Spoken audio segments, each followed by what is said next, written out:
Greetings and welcome to another episode of the Just Two Nerds podcast. As always, I'm Phoenix. I'm Dan. And we'd like to thank you all for stopping by and nerding out with us. And this episode is going to be all things family. And no, not Fast and Furious family, the Fantastic Four.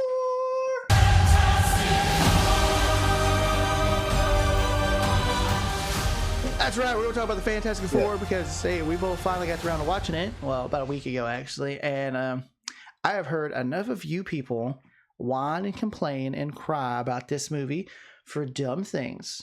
And me and Dan are going to tell you why. Y'all are a bunch of crybabies.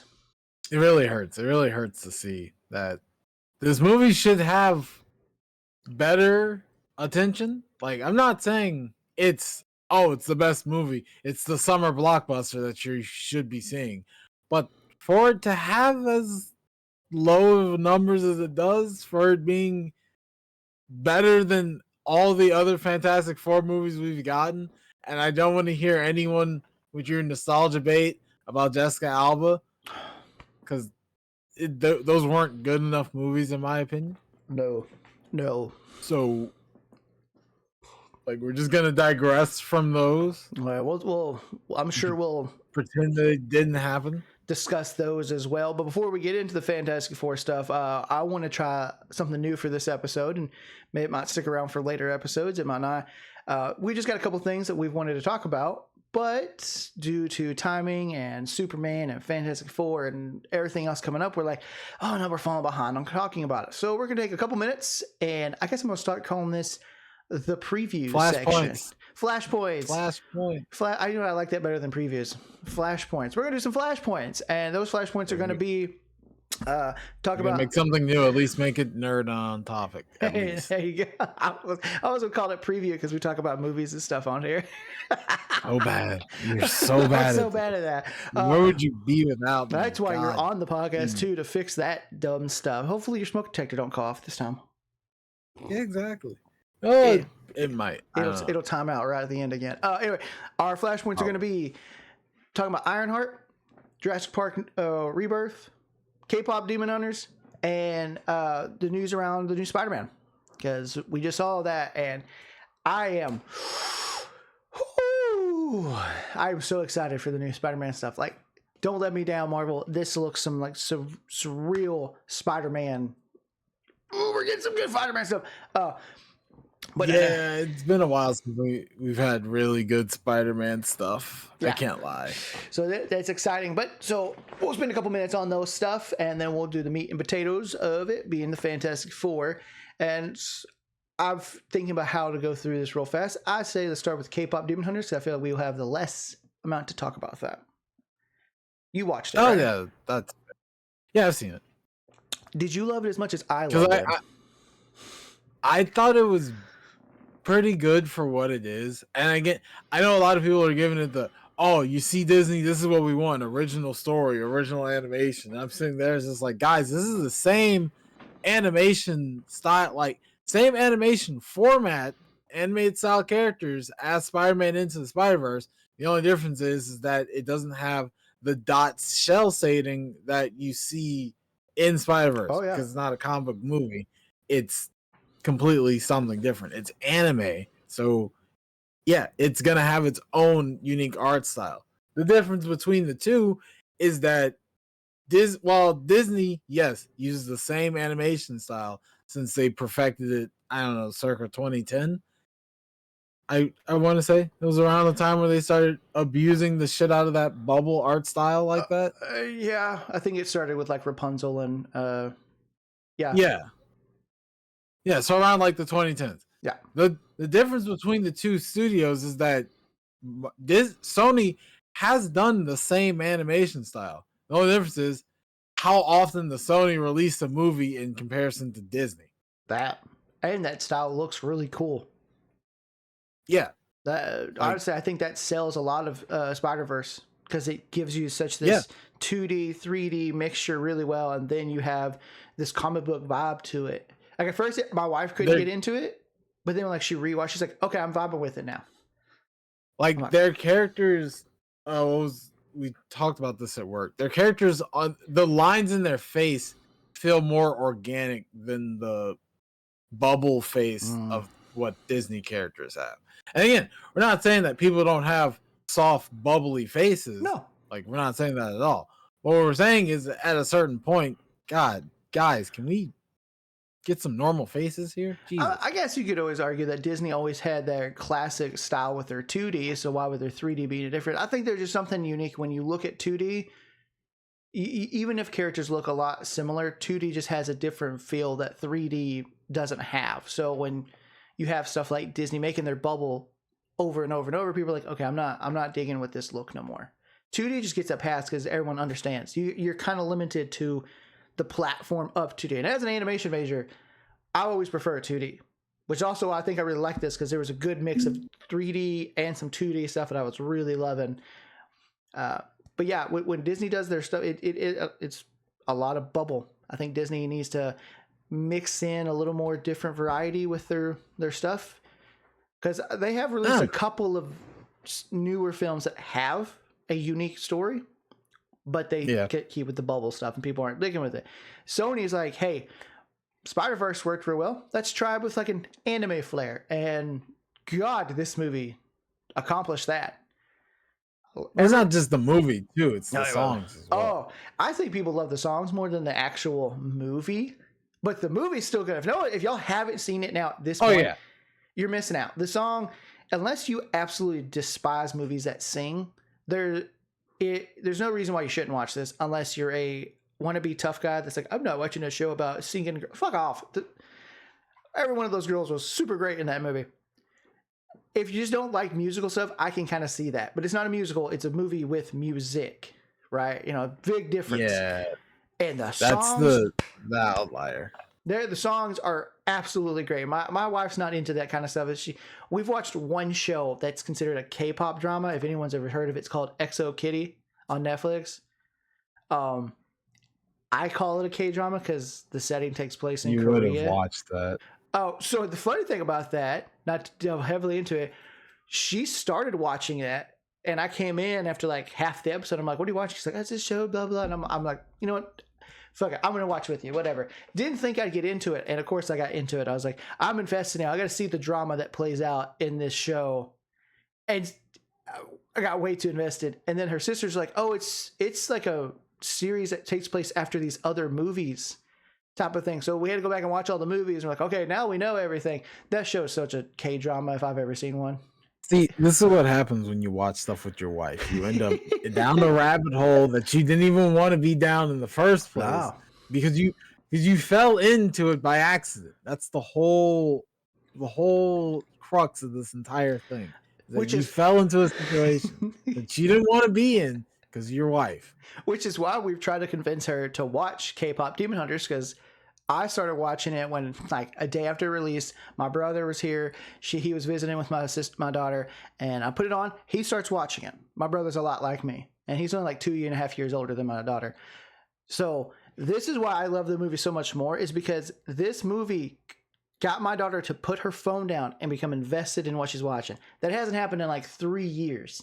Since like a little kid age, like 5 and below, she is not really invested in anything. And she's like, I'm in, I'm watching, I'm hooked. She has watched this movie repeatedly. She knows the songs. We will watch edits together. We'll replay the movie. She loves it. And we try to get my wife into it, and she's with it. But then Golden, she's heard Golden enough, it's stuck in her head. So she's like, you know what, I kind of like this song. We're like, gotcha. We gotcha.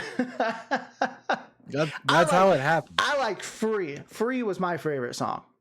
Yeah, out of the whole thing. Free was the song that really got me, because I heard the songs first and then I watched the movie and I was like, oh.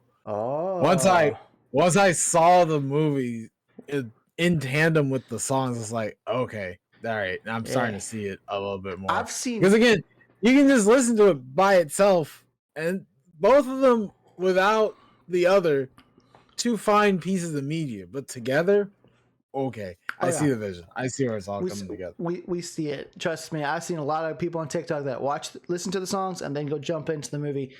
You got to watch them in tandem to really, really appreciate the songs. And I find it funny that a lot of guys put Free higher on the list than girls.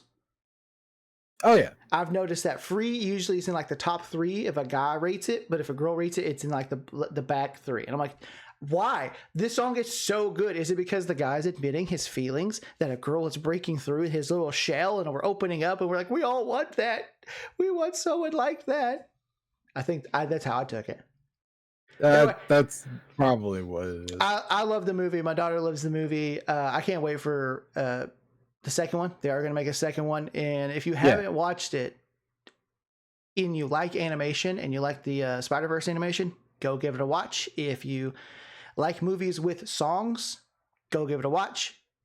If you think you won't like it because it's K-pop, it's not. It's like it's more anime than K-pop. I was about to say it's not even like Korean, if anything. It's just K-pop is the base of which it stands on. Yeah, it's K-poppy and like they're idols and singing songs and stuff like that. But it's pretty anime. So if you like anime, you'll probably like this too. Yeah. Unless you're just a hater, and if you're a hater, there's no pleasing you, as Goldmember would say. There's just no pleasing you. But if you are invested and you want to give it a try, go give it a try. Watch it. Listen to the songs with the movie at the same time, as Dan pointed out. He loved the songs and watched it with the movie. He's like, oh, okay, yeah. Give it a shot. You'll love it. It's a 9 for me. I think easily 9.5. Yeah. The only reason I wouldn't give it is like there's a couple things unanswered. I'm like, that's fine, especially since they said we are making a second one. If they were like, I'm not making a second one, I'm like, okay, I'm gonna have to dock you a little bit because there's unanswered. But they're like, no, we're making a second one, so they're gonna answer some more of those. So it's a 9. It's not. The songs are great. I love it. 9, 9s all around. Let's talk about another. I didn't have a good segue for that. Oh, you could have just went to Ironheart. I feel like that would have been Ironheart. That's what. Damn, I should have said Ironheart. Let's go to Ironheart. You just don't think of these things, and that's real.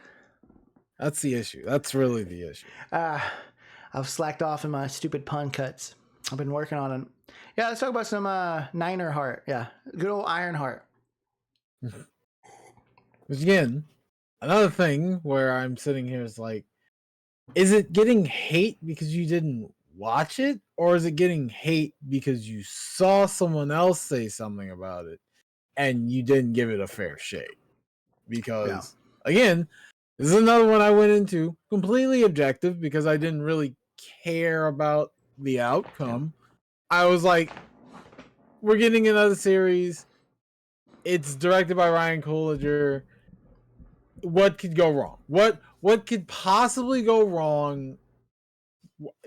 It can't be any worse than what the worst show is. Like it's not gonna be as bad to me as, because I still think She-Hulk is the worst, not because of the jokes didn't land or it was too female empowerment. It's just because it didn't fit right with me. That's why She-Hulk is the worst. Like Ironheart, it's not the best, but it's not the worst. It's arguably their most middle of the pack common ground show that they have, because it doesn't go into too much detail, but it also doesn't. There's not a less intrigue in the show than like She-Hulk had, because in She-Hulk you're less intrigued because you already knew what her powers was about. The rest of the show was just her in the show. With Ironheart, the more the show went on, you're more figuring out like, okay, this is how her suit works now. This is what's influencing the suit. This is what's like how her suit's getting her power. This is her like Jarvis. Like you're slowly figuring out more and more about the suit. And the more you learn, the more it gets kind of taken away at the same time. Yeah. I think the show was great for her character because, as I've pointed out, and I think a lot of people felt that way, she just wasn't an interesting part of Black Panther 2, and people felt that she kind of dragged it down because that movie really was focusing on Shuri and her overcoming her trauma of letting go of her brother and stuff like that. And so felt like Riri kind of brought it down in some areas, but she was important enough to the plot. And I think this show helped give her character, because she just really didn't have a compelling or interesting character in the film. I think this show did help with that. I know a lot of people are mad because of what she says about Tony Stark in the beginning, and some of y'all are taking that way too like to heart. And there's some truth to what she says. Without the money that Tony's dad had made, and then without the money that he had made from selling arms, would he have been able to do the Iron Man the way he did? Probably not. He needed the money. Like, that helped him. Like, don't act like Tony's money didn't help him do a quarter of the shit he did. Yeah. He built his in a cave with a box of scraps, but it was all scraps of his tech anyway. It wasn't actual scraps. Yeah. It was his shit he had built anyway. It was just junk at that point, but it's like the line's a little truthful in the sense that, yeah, you need money. You need money. Tony had billions of dollars to work with, and that's what helped him be the Iron Man he was, besides the hero inside.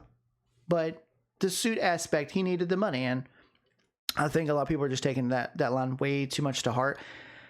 I mean, I'd argue she's more resourceful than Stark, because she made half of what he did with less of the equipment around and less of the tech. Like, she didn't make an arc reactor, but she made a functioning Iron Man suit that basically ran off of wind power and solar power.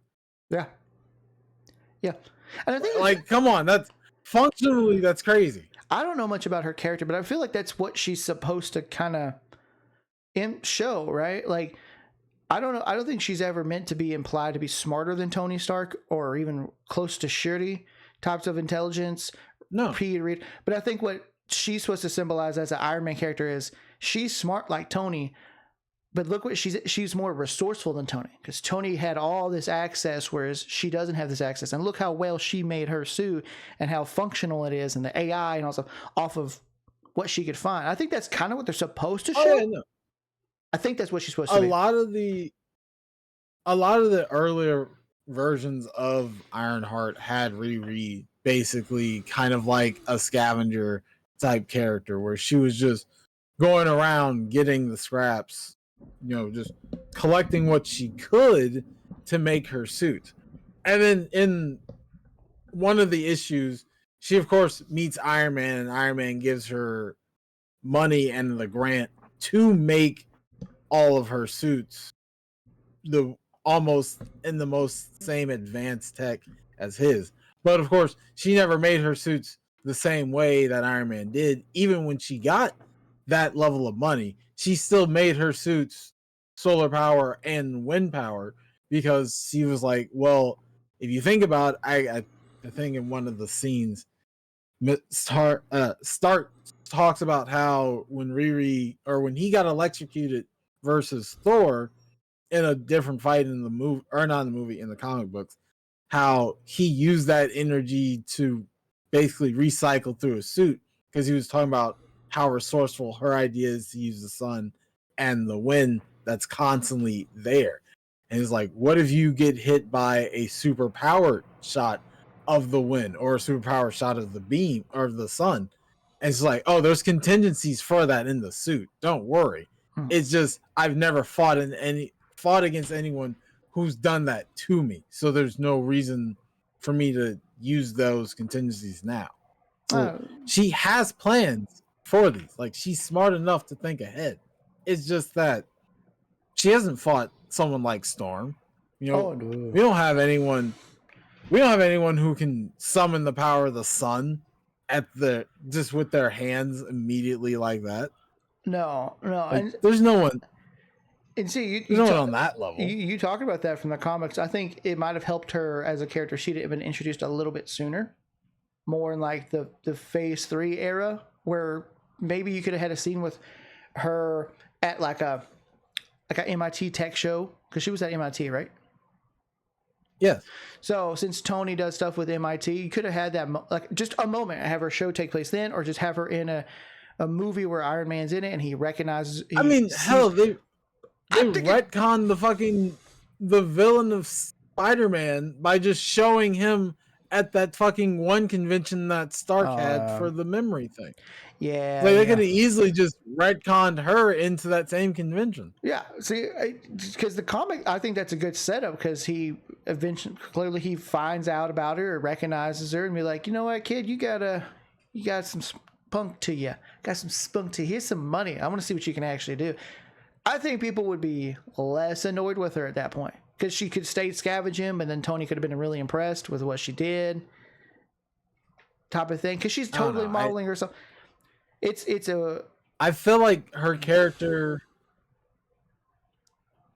like, it could have been better if they would have went the route of the trauma, because they both have I lost this person trauma. Like, we don't get to know that side of Riri until Ironheart. Like, if we would have had some indication that she lost someone during BP2?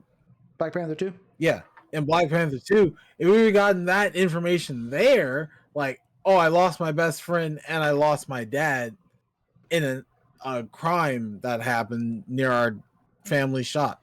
Is any indication that to know she lost someone similar and build some type of friendship is like, okay, so that's why she's here. Same trauma, they both been through some shit. Yeah. That's why I think her inclusion in BP2 was too much, because if you'd have left that out and just had her be that character that's there but not present, and then you introduce her in her full story this way, I think it would have been a lot better for her. That's what I think, because you're right. She just jumps in. It seems like she's a hunky-dory, happy kid, building stuff, blowing stuff up, got these grants from the government. And then we get introduced to the trauma. It's like, okay. So we didn't like her, and now we kind of had to feel bad for her because of her trauma, because her trauma's legit. She kind of starts to make her, that's the whole reason she wants to build the suit, so that she could protect people. Yeah. Because she lost 2 people. That'd have been a great way to introduce her. Like, have BP say it's this girl who invented some stuff that the government looked into, but don't show her, and then create enough intrigue to where you get her introduced in the show. The show's not bad, but it's middling. It really is. It's middling. I think the standout I wouldn't even say the standout. The biggest shock for me was the fact that, fucking spoilers, Mephisto, this is the show he gets introduced on. What? Yep. What? Yep. What? Why? Why is this the show Mephisto gets introduced on? I get it. They were trying to do with the Hood, and the Hood does have the demonic ties, and I get kind of like the end with the deal with the devil type of thing. I get that, but it would have been so much better to introduce him in WandaVision or Doctor Strange Multiverse of Madness. This is the guy that deals with magic and wonky shit all the time, and you're going to introduce him in a show that's a lot more tech central.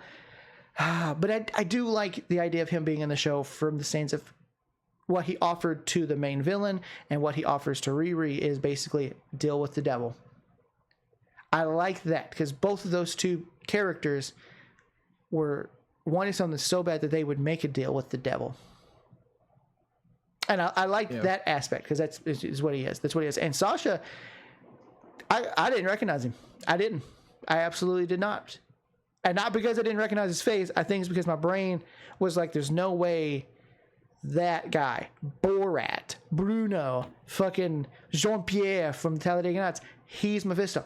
My brain just wasn't recognizing it. And my wife's like, that's the dude that plays Borat. I'm like, no. It was. And he looks great, by the way. And he plays a very good, conniving, sadistic little mastermind. I was... I mean, I think that's why I can't put it anywhere below a 7, because I'm sitting there, it's just like, Riri, although people didn't like the character, developed well. We got the story of her well. We literally, again, saw her get everything she wanted and then have it all taken away. So it makes the ending even that much better, because it's setting her up to want to set a deal with Mephisto for, if not Tony Stark, her own best friend back. Like, everything in the series was properly set up in a way that Mephisto doesn't feel like a character that was rushed either. Because again, they thought it was Dormammu, which again, another character that you're like, why is this character showing up in the movie about tech shit? Like, what the fuck? Why is Dormammu here? Yep. Why is Mephisto here? Like, again, there's the misdirection there, which I think was the better thing that happened. Not that Mephisto showed up, but the fact that they mentioned Dormammu exists and that he could be potentially just handing out powers to people. And I'm sitting there's like, that doesn't seem like something Dormammu would do. It seems like something the devil would do. Yeah. Just because, like, just for the fun of it. And of course, the more you get through the series, the more you realize, like, oh shit, it actually is the devil. Like, I believe somewhere on YouTube I saw that a lot of the symbols on his back were actually demonic symbols from one of the Marvel comic entries. I don't remember which one, but there was one. I'd believe that. It's one that I think has to deal with Mephisto and Wanda. So it's one of the House of M's, basically. Is just like, oh, okay, that's pretty cool. Which means Wanda's not dead. Believe but I believe in that same House of M comic, you can see that hood in a display case, like just there.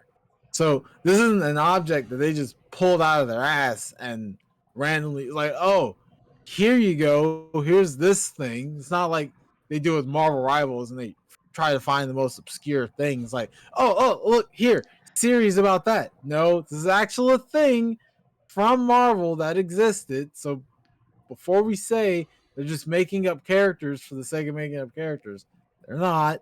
It's an actual object that exists. Yeah. No, for me, I think I know typically for me, if I do ratings, the show, as long as I'm entertained, you get a 6 out of it.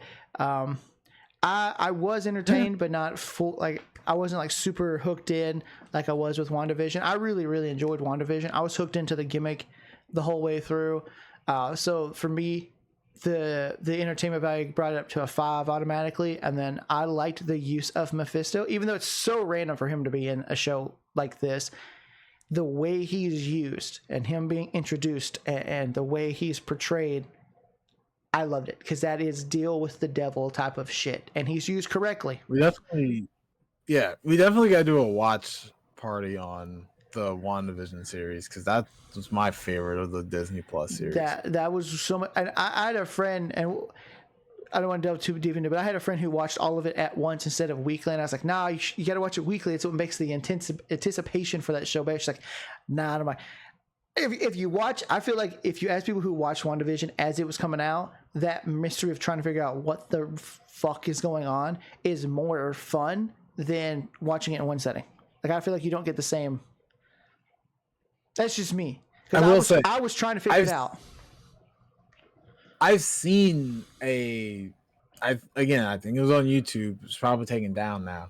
But someone had uploaded the entire thing of WandaVision into YouTube as if it was a movie.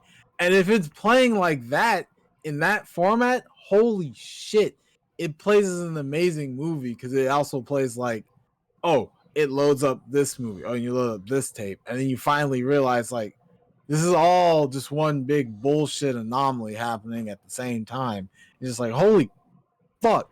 That is a reveal in the, like, plot dead center of the episodes. That in a movie would be ground shaking. Like, oh my God. There was a lot of good things about Wanda. I really liked it. And that's what I thought Mephisto was going to be. But they didn't give us that. But no, I think Ironheart gets too much hate for people just wanting to hate. Y'all are taking it too harshly about what she said about Iron Man. It's like a 6. Y'all get way too. Get your panties out of a bunch. Take the panties off unwrap them from your balls, and grow a pair. It's not that big a deal. It's not a 6. It's a 7. Yeah, it's not great, but it's not the worst bit of media out there. You're just complaining. Nah, you still got Secret Invasion, and She-Hulk as a show is not that great. I enjoyed She-Hulk, but it's not that great of a show. But speaking of something that's oddly in the middle of things and not bad, not great, Jurassic Park, Rebirth. We wanted to do a whole episode, or at least half episode on that, but again, we've gotten so far behind it on when it came out. I did not hate the movie. I really did not hate the movie. Is it stupid as hell, though? Yes. Is it a movie? It's the whole reason why I had it so low. Is it a movie that could kill the Jurassic World franchise as a whole? Yeah. Probably not. I mean, I don't know. I think dinosaur autism exists. That's true. It did get past that part. So I guess this movie definitely tried to capture that original feel, and I saw that throughout the movie. It tried to capture it, all right. It basically tried to imitate it from shot for shot. God damn it. But, and we're not the only ones that said it. I've seen tons of people say that when that movie came out. But besides the damn monkey Rex and the fucking stupid ass ending, oh man, I had a good time watching the movie. But the fucking monkey Rex, and I'm gonna call it that because that's what it fucking looks like. The monkey Rex is completely pointless to this movie. He serves absolutely nothing besides to sell toys because he's only in the last like 5-10 minutes. Who you think is gonna, again, spoilers, who you think should have died doesn't die, and then they end the movie, and this was my part that pissed me off the most because yours was the Snickers. Yours is that Snickers scene. I hate that fucking ending because they literally leave the island on a dinghy with like no call from the Coast Guard, nothing. They crashed on the island because of a fucking mosasaur and Spinosaurus. Why the fuck are you going into open ocean with a dinghy knowing those 4 things exist? Why? They're still getting eaten. If they don't get eaten at the start of the next movie, That's not as bad as the Snickers thing, though. He almost left the theater. He actually really considered it when we watched it. He was going to leave for that Snickers scene. It's that scene, the ending. There's so many scenes. Because again, I get it. All right, you're making this about the 3 Titanic dinosaurs that exist, and you're just trying to get their heart vessel DNA, whatever the fuck, because they're the biggest monsters, so they have the biggest veins. Okay, whatever, sure, let's go with that. Fair point. Yeah. But when the main point of the entire trailer, everything of media, this new Jurassic Park, is only shots that you've taken from the end of the movie because that's the only part that you want to show anyone, because that's where all the action's at, that's fucked up. And mind you, you even open this movie with a big emphasis on these mutated dinosaurs that see hardly any action outside of the entire movie. And then when you have one in the prime opportunity to have a classic Jurassic Park moment of where it's the hunter doing its thing and being, the most dangerous thing on the island, you not only have it attack another dinosaur, which loses a lot of attention, but then you also have it leave one of arguably the most annoying character of the entire movie alive in the boyfriend of the girl to the rest of the movie. I'm sitting there like, I feel like even if you would have killed him off screen here, this would have been better. Like if we would have just cut away from this and the next thing we see is the family walking up on the bat, basically feeding off of his corpse, that would have been a better setup because you would have made these things seem intimidating. They didn't, not once at all did I feel intimidated by the D-Rex or the fucking raptor bats, whatever bat raptor. Yeah.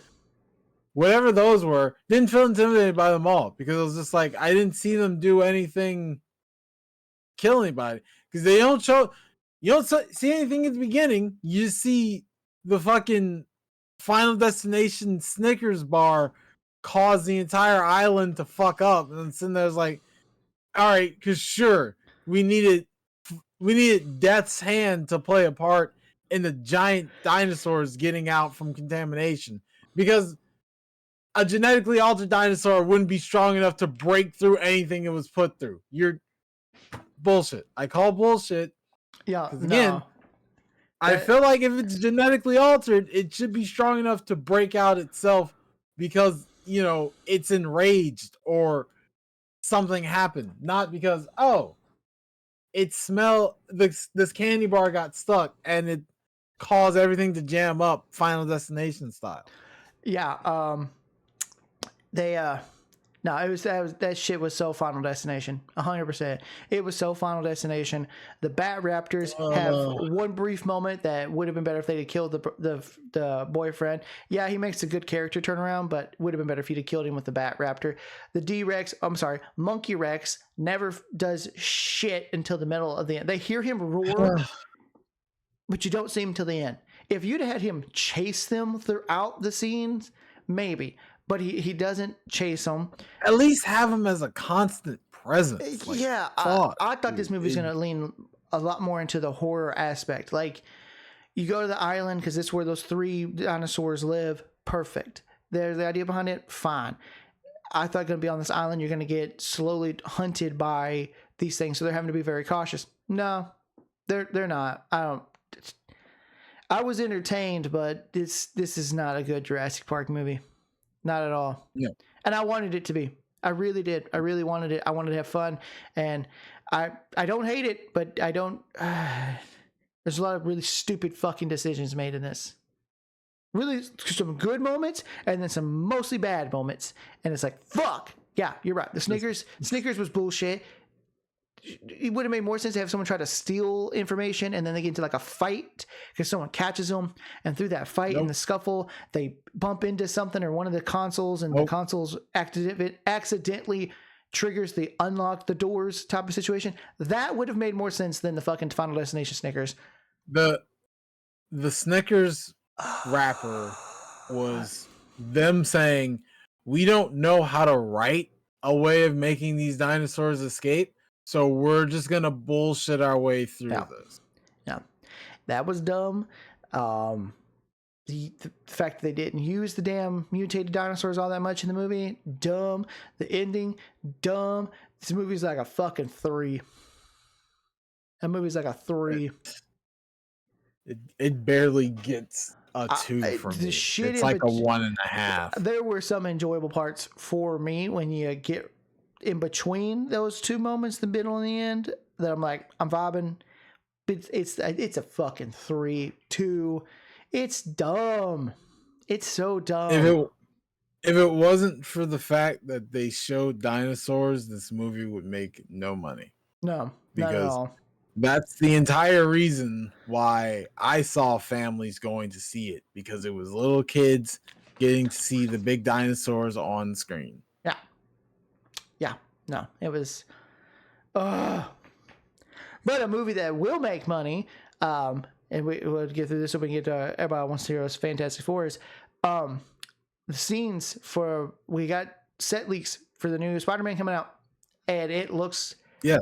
So good. Tom's suit looks good. It's bright and colorful. Probably could be brighter, but it is bright and colorful. His symbols are big. He's got like the raised webbing, which someone pointed out that like it seems like they made the suit with the idea of putting Toby's and Andrew's together. And if Tom's Peter does that in the movie where he's like, I made my suit kind of pulling from these two other versions of me, that would be really cool. Regardless if that's in the movie or not, I don't know. The suit looks great. I like how the suit looks. Some sets showed that they were doing a lot of practical swinging. Hell yes. We're going to get, I think it was revealed we were probably going to get Mr. Negative. Yes. We're going to get Mr. Negative. I know some people are like, why him? Why him? Let's pull from some of other Spider-Man's rogue gallery. We've had 5, 6 movies pretty much with his main 5, 6 people. Let's do some of his other rogues. Mr. Negative is a good rogue. PS4 Spider-Man proved that. I think this movie when this movie comes out, I think it's going to be really good. Oh yeah. I also think doing a villain that would have more of a longer setup too, because I feel like they could do any villains. But the problem that lies with the Spider-Man movies that I really wish they'd stop is that a lot of Spider-Man's villains need to persist past one movie. Yeah. Like, no offense to how movies are formatted or how movies are made and formatted. It needs to exist to a point where we have, and it's all about scheduling and actor conflicts and all this other stuff. But it needs to be Spider-Man versus Mr. Negative for at least two movies. I don't need him to be defeated in one movie. I need him to be defeated in like 2 movies if possible. Yeah, or if you have him beat him in this first movie, don't defeat him in a way to where it's like, oh, he's gone. Have him beat him in a way to where he's going to use that defeat to build up for his reappearance in the second film, something like that. Or something like that. Yeah. Like, but I from just the set least, I think it's going to look fantastic. And of course, the Punisher's supposed to be in it. Hulk's going to be in it. And I don't know why the Hulk's going to be in it, but fuck it, whatever. Unless they do that scene from the comics where Hulk goes, "I remember who you are." I think. Because there's a scene in the comics, for anyone that doesn't know this, that, oh God, what was the point behind it? Something happens, and I can't remember what it is, but people have forgotten who Peter Parker is in the comics. And he's in Spider-Man, is talking to Hulk, and Hulk calls him Peter. And he's like, you remember, he goes, Hulk didn't forget you. Which shows you that even though what happened was this universal level thing, it didn't affect the Hulk. Which shows... I think what's gonna end up happening is because, first off, the reason why Punisher's there is like it needs someone for Peter to bounce off of. Yeah. Peter's always had someone to bounce off of because it plays off the comic books of like the Spider-Man and Friends, where it's like, oh, it's Spider-Man and Iron Man, or Spider-Man and Nick Fury, or Spider-Man and Doctor Strange, Spider-Man and the Punisher. Like that, I understand. The reason why I think the Hulk is in this one is because I think, like you said, there's that issue where Hulk remembers who Peter is. But I think it's more or less that we're not having smart Hulk anymore. I think smart Hulk finally fractures himself between Rage Hulk and Smart Hulk, which is why he's like, hey, Punisher, I need your help because I need your help taking down fucking Banner because I don't know what the fuck to do to stop him. And you're the only guy in New York that I know who can do anything right now. I like that idea. And again, like you said, maybe in the middle of them fighting, Banner or Hulk says, oh, Peter, it's you. It's like, wait, how the fuck do you know who I am? Yeah. Like, oh, Hulk remembers, but Banner doesn't. And it's like, what? Yeah, so I think it'd be a good setup because it just shows how strong the Hulk is on a mental level, that he was unaffected by this gigantic magical thing, but it affected Bruce, I think. I don't think. Now, maybe we're going to get an actual Spider-Man Hulk because Spider-Man has knocked the Hulk out before too. So maybe Hulk might be part of the problem in this movie, and I think that'd be good as well. Yeah. Anyway, the set leaks look great with a lot of practical effects being put in. I think Mr. Negative is a pretty solid one. I think the Hulk going to be involved with it is going to be fine because I think the Hulk, like you said, probably going to do something with it where he's probably a part of the problem, and Punisher is going to somehow be helpful. I don't know what the fuck the Punisher is going to do, but hey, the Punisher, I don't care. Punisher is a street level guy, so it makes sense for Spider-Man to deal with a street level guy. Makes perfect sense to me. I think the movie's going to do fantastic. Speaking on fantastic, because that was fucking perfect. Now we can talk about Fantastic Four. See, now you're getting it. I love the movie. I absolutely love the movie because it finally it's not hinged on action. It is telling an actual fucking story. It's not going, here's a little bit of story and it's all action. It is very minimal action with much more story. And that is what made phase 1 so good. They're going back to it. Yeah. But you people have been so fucking ingrained with how Endgame ended that you want everything at that level. Endgame is basically the final chapters of a book. Why would everything after that be Endgame level? You need to rebuild. And Fantastic Four having a story about its family, their family's so tight that even Dom would be jealous of that family. There's a Fast Furious reference on that one. Everyone was great in this. I think every character was handled well. The Thing looks like the classic Thing. I know some people prefer the more practical look to it. I was just happy to see him look like the Thing and not whatever the fuck Fan Four Stick did with him. Ooh. Johnny, I'm so proud they made Johnny smart. Johnny is not Reed smart. He's not Peter smart. He's not Tony smart. But Johnny is smart because he's an actual scientist too. He's not the dumb jock from Chris Evans' version. He actually is intelligent, which is why he goes with them to space. He's smart. Sue, smart. Reed, smart. They are fucking their characters from the comics. Thank fucking God. Is the movie perfect? No, but did I absolutely fucking love it? Yes. Reed and his mind, like, oh man. I've got more frustrated from people not understanding these characters than I am. The characters are portrayed correctly. I love the way the world looks. I love the way it's so retro with so many futuristic details, with so old school looking. I loved the suits. They grew on me much more. I love that Galactus was fucking purple. I loved how he looked. Great choice for actors to play Galactus.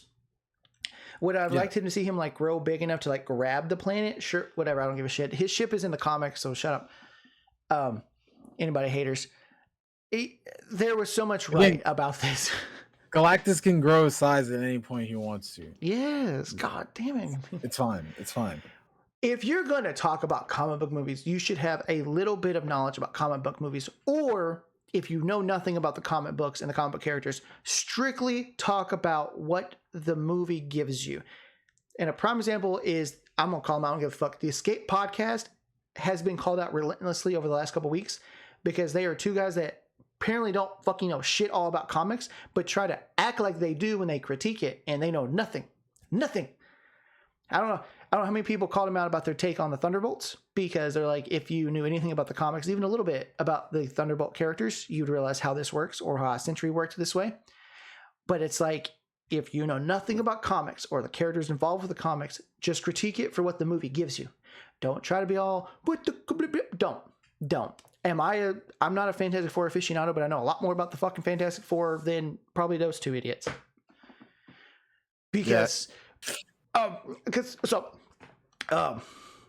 rambled a lot here, but I want your take on this part. So when they get back from fighting Galactus and Reed, and they ask them what happened, and it is Grimm that pointed out, it is Ben that pointed out, like, hey, they try to come to an agreement with him, and then Reed points out, like, yeah, we tried to make a deal with him and it didn't work. He offered us something we couldn't agree with.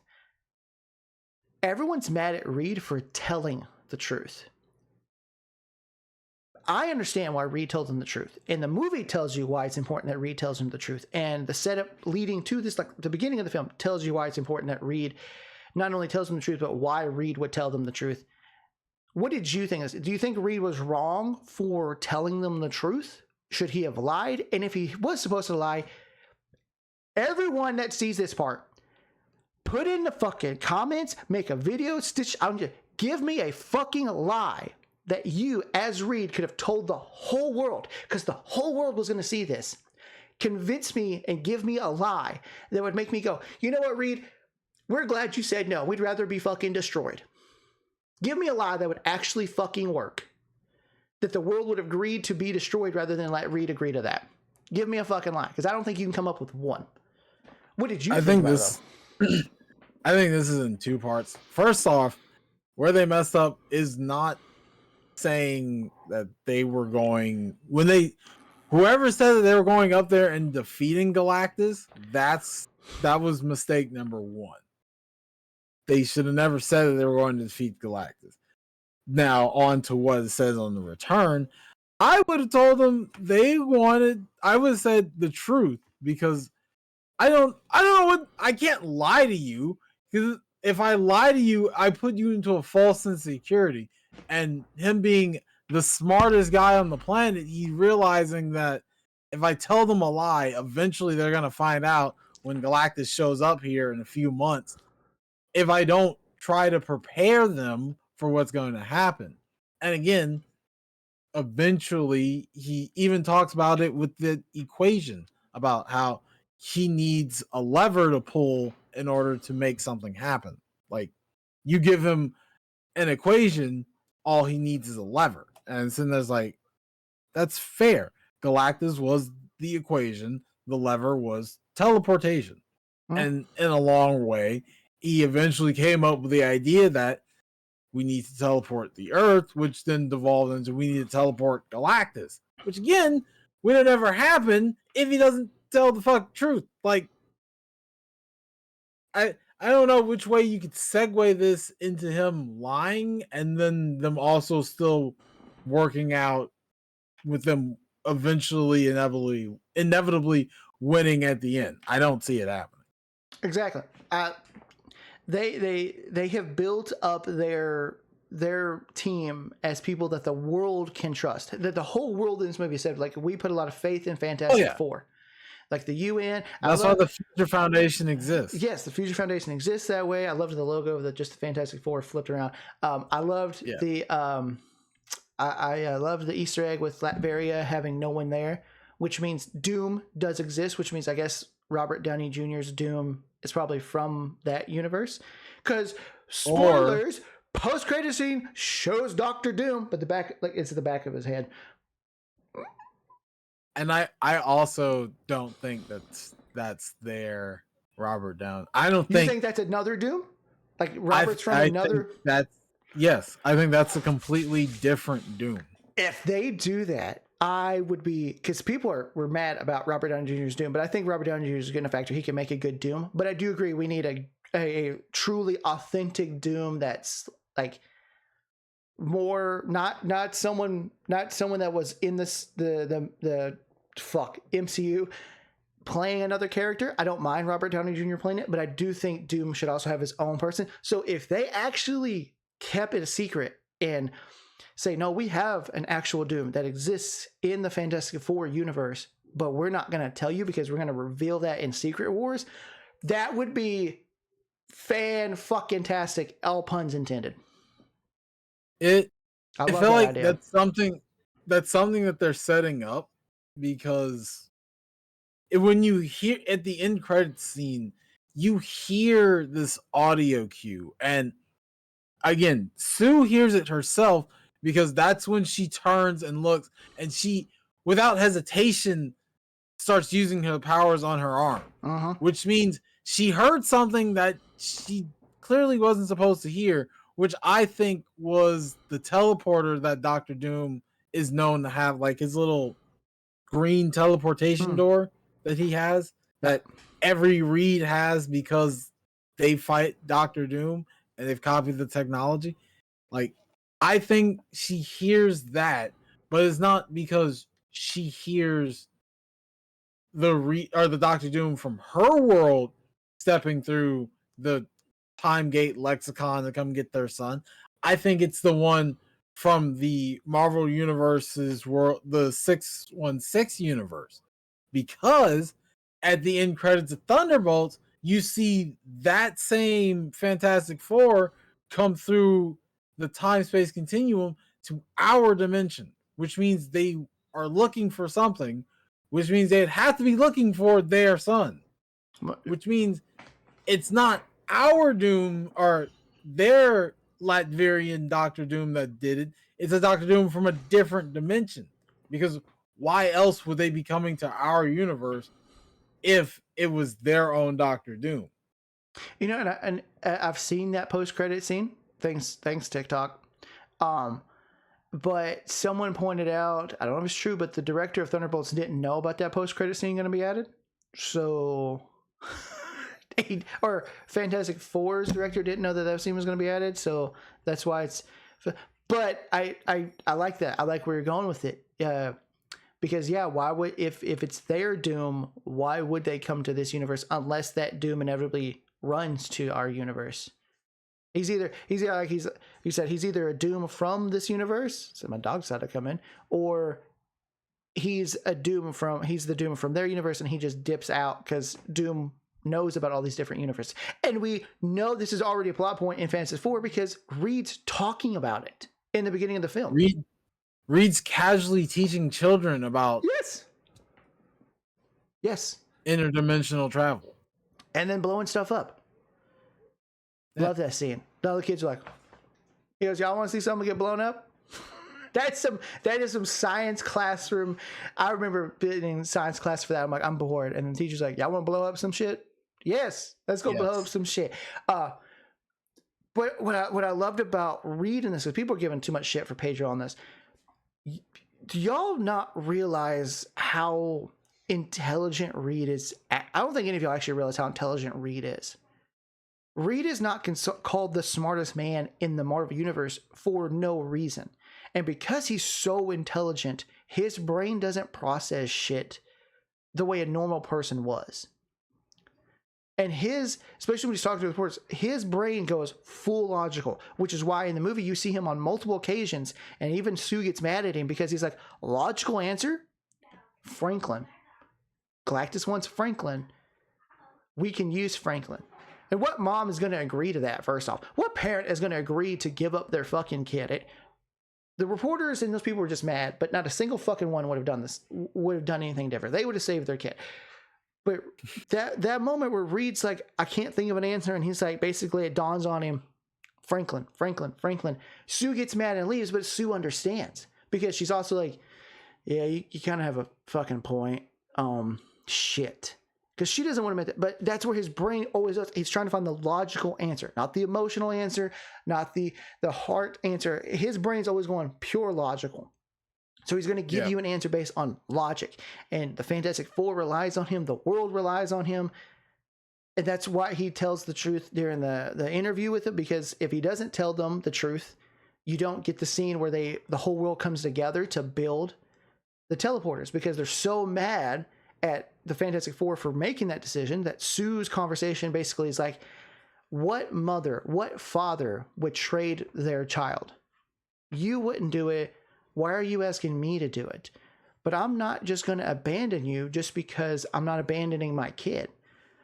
I will save you as much effort as I will to save my son. That's what the whole point of that conversation was. And people realize she's right. But that's how Reed sees the situation. What's the logical answer here? Be honest. I don't have an actual good answer to even lie. And Reed's not known really to be much of a liar. No, he's really straightforward about everything. Like when his concern about his son, like, what is he? Is he cosmic? And again, it gets reinforced. Well, it gets reinforced throughout the entire finale, because you get reinforced by Franklin's strength by watching his mom physically force Galactus into a teleporter. And I know everyone wants to use the SpongeBob meme of Patrick and, we're going to take it and push it somewhere else. But you also have to sit there and realize, like, Galactus is his weight is on the size of different galaxies. Like, he weighs planetary size because the man literally eats planets and galaxies for a daily consumption. So Sue being able to push him back with all of her might, she's super strong. And you tack that on top of both of his parents' mental strength with cosmic ability, they both will make probably the strongest baby on the planet. Because again, you put the world's strongest mind and you give Sue's strongest might, that child's going to be pretty strong. I believe both of their children are considered super strong. It's just that Franklin is known as the strongest mutant because he just the kid made a fucking galaxy in his room at 4 years old. Yeah. Which I also think this is why they show the end credit scene at him at the age of 4 exactly, because that's when he made his very first galaxy in the comic books. So they could be setting up Doom to make the fucking battle world with Franklin at the age of 4. I think that's the setup for it too. I've seen a lot of people bring that up, that they think Franklin's going to be the one that creates Battle World, which is what will lead us to Secret Wars, which Franklin will be right up within what Franklin can do. Franklin is the catalyst to all of to at least the next movie that is coming up. I don't know what the Spider-Man movie is going to add to this, unless the only other thing I can think is that Mr. Negative is going to have some type of influence on the timeline, but not on a horizontal effect, but like on a linear effect. Like he's not going to affect all the timelines again, like how it happened in Doctor Strange, but more or less like on a linear perspective of like he's going to affect one timeline and another parallel one at the same time. And it's just going to happen to be one that's being incursioned upon by Doom at the same time that's happening. Okay. Like, I feel like it's one of those things where it's going to be a force pull unless they actually show all the other Avengers and Thunderbolts shit in that, like, Spider-Man world. Like, if they show all that other shit, then we can just assume, oh, it's all the same universe. But if not, then we have to assume that it's slightly different. What the? Maybe. I don't know. I kind of hope they don't do that with Spider-Man. Not that I don't agree with it. I just do hope they try to keep his movie very grounded. Try not to do too much multiversal thing. Oh no! I feel like that won't be something that happens to like an end credit scene. Okay, yeah, maybe because like, I feel like the movie itself is going to be all based on Spider-Man, and then it's going to show some like weird end credit scene of the world like flipping over into Doctor Doom shit. Okay, I can see that. Like him affecting it as the postscript is. Okay, yeah, because I think timeline wise, like the next movie is supposed to be Spider-Man. Yeah. And then eventually the Secret. I don't know. That shit. It's out of Spider-Man, and then it's Doomsday. Yeah. Like those are next in sequence. So it's because we were talking, and since you talked about the fight with Galactus, I've seen people mad about that fight too. First off, yeah, Galactus can do a lot of things, but Galactus' primary objective in this moment was to get off back to his area to leave with Franklin. With Bebe. He wasn't trying. He wasn't even trying to fight. Like he could have easily fought the Fantastic Four and then wiped him out and then went to get to Baby. But at no point does he try to fight them. He's like, I don't care about you. He wanted Bebe. Word scramble. You can tell from the very beginning when he called them clever ants after he tried to sneak. They tried to trick him the first time. You can tell he doesn't think that they can do anything to it. He thinks they're insignificant from the jump. He's just like, I don't care. I'm here for one thing. That's why it was so easy for them to just push him straight into a teleporter to the other side of the galaxy. Because guess what? He didn't assume that they could do that. Literally, sometimes your easiest plan is the most simplest one because no one thinks that it'll be that fucking simple to do. It's like, oh, I'm Galactus. I'm this fucking size. There's no way they could just simply push me out of the way. And then they do, and just like, shit, I might have overthought this a little bit. Yeah. He calls them ants, so he finds them insignificant. And the moments he fights them, he's not even putting in any effort. Stretching out Reed can stretch based on what he allows his mind and his body to do, but he's being forcibly stretched, so it's hurting him. and then he sees in pain. So you really think in the moment that Reed, for his logical and thought process, his brain's going to get creative and go, oh, go limp type of shit. No, he's stressed out. Galactus is trying to steal his baby. His wife's got smacked around a couple times already. He's stressed out, and Reed does not handle stress very well, like at all. No. So Galactus stretching him is going against what Reed's will of his abilities do, and he's not thinking strategy-wise.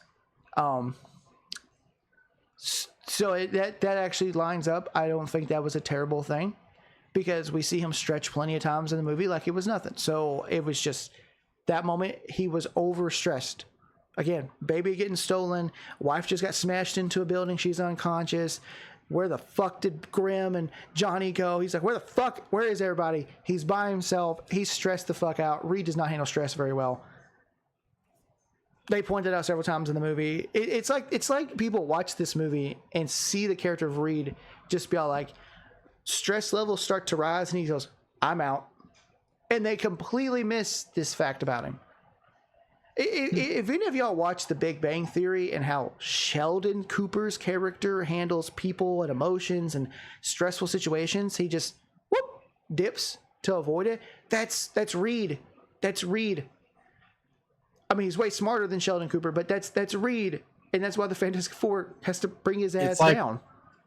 Like, everyone was saying that Reed is autistic, which again, that checks out. If anyone would be autistic, it'd probably be Reed. Mm-hmm.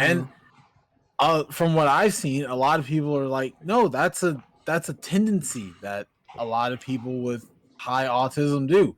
They don't read social cues of rooms very well. Like, when it comes to most normal situations, they don't think about it from how is this socially acceptable. It's usually, well, especially if they're really smart, how's this the most logical way I can approach this by all means necessary in every way? Yeah. And again, like you're saying, at that point, couldn't find Johnny, couldn't find Ben. Knows his wife just crashed. The last thing he heard his wife, or the only thing he can hear, is his son screaming. And he knows that he needs to get to him. So he does the first thing he can do, and just starts stretching towards him and, just fucking with him in light ways. And yeah, of course, Johnny comes back. Ben is still there. Sue is still pushing him towards the fucking portal. It all works out in the end, but at the same time, you can tell that everything was stressing him out to another level. Because even when Sue basically dies on the floor, he's sitting there. It's another moment where he's like, I don't know what to do. I genuinely don't know what to do here. Yeah. And he doesn't say it, but the look on his face and the panic that he's going through is another way of him just like, yeah. It's like when he was telling the audience, I don't know what you're going to do about Galactus. It's the same way as like, I don't know what I'm going to do about my wife who's dying right in front of me. There's nothing I can do to stop it. Yeah. And you can see it. I think Pedro did a good moment there, because you can see in that moment, he's trying to revive his wife, and you're like, why isn't he crying? Why isn't he upset? It's because he doesn't know how to process emotions, and so he's logically trying to do everything to bury what he's feeling, because he knows what's really in front of his face. His wife is basically gone, and he's like, I know I'm going to bring her back. And his brain's not letting his emotions carry through, and eventually when Ben grabs him, that's when everything hits him, because that's that moment he goes, I can't save her. She's gone. And his baby starts crying, and then he's like, you know what? Yeah, baby. Like, Reed's a logical person. So when the moments happen for him that his logic can no longer give him his answer, a lot of emotions just hit him at once. Which, again, I call him out again, the Escape podcast over there going, I didn't like how Sue died. What the fuck do you mean you didn't like how she died? She overexerted herself to push someone out through a portal, and she failed. She failed, by the way, people. She failed. Yeah. Galactus failed through the portal, and she passed out. And he's like, fuck you, bitch, and he reaches back out. Had Silver Surfer not decided to change her mind, Galactus would have got back out. He would have snatched Franklin and he'd have dipped out. They failed to beat him. Johnny would have. I mean, Johnny was going to try. Yeah, I mean, that's true. And Johnny does become a herald in the comics at certain points. Yeah. So I like using the Silver Surfer instead because it was good for her character. But Sue failed to technically get rid of Galactus. And her being able to push Galactus isn't outside of the realm of possibility. The comics have showcased this. Sue's powerful enough with her powers to slow down and stop celestial beams. So her putting enough emphasis to base, and she caught Galactus off guard, like you were saying earlier. She caught him off guard. He was just strolling, and she grabs him, and he's trying to fight back. And he's like, whatever, and she catches him off guard. And as soon as she tips him, it's cow tipping, motherfuckers. It's cow tipping. She tipped him, and his big body went, ah! What people fail to realize is that Sue is one of the strongest characters in Marvel. Like, she's really powerful. They don't always show it in media, because every time you've seen Sue Storm in media, it's been Jessica Alba's, where she can barely hold up a force field that's keeping Johnny's fire contained, or the other Fox one where she's invisible and she can put up these little weak small force fields, but she has no real control over power. Sue has ample control over her force fields, teleporter, all of that. Mm-hmm. She can, like how you saw her made an entire spaceship invisible with ease. She can do more than that. While giving birth. It's just that she chooses not to. Yeah. She literally chooses to hold back. And again, I'm sorry. That's why her dying in the fight with Galactus makes sense, because it shows that she's using all of her power. Which every bit that she can muster to push Galactus out of the way. In which, again, it's going to drain you of all of your energy. But it also goes to show just how strong Franklin is, because again, Franklin, I believe at this point he's only a few weeks old. He's no more than a couple of weeks old. Couple months, 2 months max. Yeah. He's smart enough as that old to realize his mother is dead, and he's reaching out towards her. And again, with his dad being the smartest man alive, notice that he's reaching for his mother, something that he knows a child should not be able to do. So, like you said, out of ideas, out of emotions, out of logic, he just follows what the child wants to do. Mm-hmm. And they show it on the screen. It's a little hard to see from certain seating perspectives. If you don't catch it, you won't notice it. But his little hands glow purple, and you can see him use some of his power to force his mom back to life, which, I wouldn't say in a way makes her stronger. It made her stronger because he's infusing her with more cosmic energy, which and again, they showed at the end when she goes to use her force field, it not only made her entire hand invisible, but it was still pulsating around her initial palm of where she started it. Yep. Like, she was even stronger than what she was at the beginning, because her son is that much stronger, because she is that much stronger, because they're both like the most powerful and the most smartest at the same time. Yeah. And you mix the two most strongest creatures of one thing, their offspring is going to be the combined most strongest of those two strongest things. Yes. And that's why I had such beef with that other podcast that's trying to say, it makes no sense that she died. Yes, it does. She literally overexerted herself. And their complaint was like, how could she even do that to Galactus? She is using mama strength. She really is. And if you don't like that excuse, it's because you don't have kids. And if you don't have kids, you won't get the emotions that her and Reed were feeling in this. That's mama strength. Daddy strength happens too. That was mama strength. She's like, I'm saving my kid if it kills me. And again, it caught Galactus so hard, it flipped him, and Galactus almost got out of it. He just lost his footing. You ever fucking tripped before and you're falling until you catch yourself? That's what it was. She caught him to flip, And when he grabbed that building, the building was holding his weight so he could pull himself back up. That's why Ben ran through it, right? But she exerted herself, passed out. And how that podcast is going to sit there and go, oh, it makes no sense that the baby... They tell you in this fucking movie, Galactus out the gate tells you, I want your child because he has the power cosmic. Even if you know nothing about comics, the Fantastic Four, Franklin Richards, Galactus tells you in the movie that baby has the power cosmic, something that a planetary, omnipotent being wants. If that's not clue to tell you how powerful this baby is, you're not watching the film. You don't have to know comics to get what Galactus was after and why he wanted Franklin. And yes, Franklin is intelligent as a baby. He's not this is a child that is probably processing things as a 1 month, 2 month old, the way a 5, 6, 7-year-old is processing things. Like that's like as a baby, and that intelligent ability just grows. He's calling to his mama. Like you said, he's calling to it. Franklin puts him down because Reed puts him down because he's like, yeah, he's calling for your mama. Like, and you see him use the power cosmic to bring her back to life. That is to show you how powerful Franklin fucking is. How is anyone missing that? How do any of you miss the point? That was the point of Franklin being put down there. That was the point of her dying. Her dying was to show how much effort she put in and to give the chance for the audience to see how powerful Franklin, a baby, literal baby, is, and why Galactus wanted him so bad. He brought a woman back to life. She was gone, people. Sue was gone. Dead.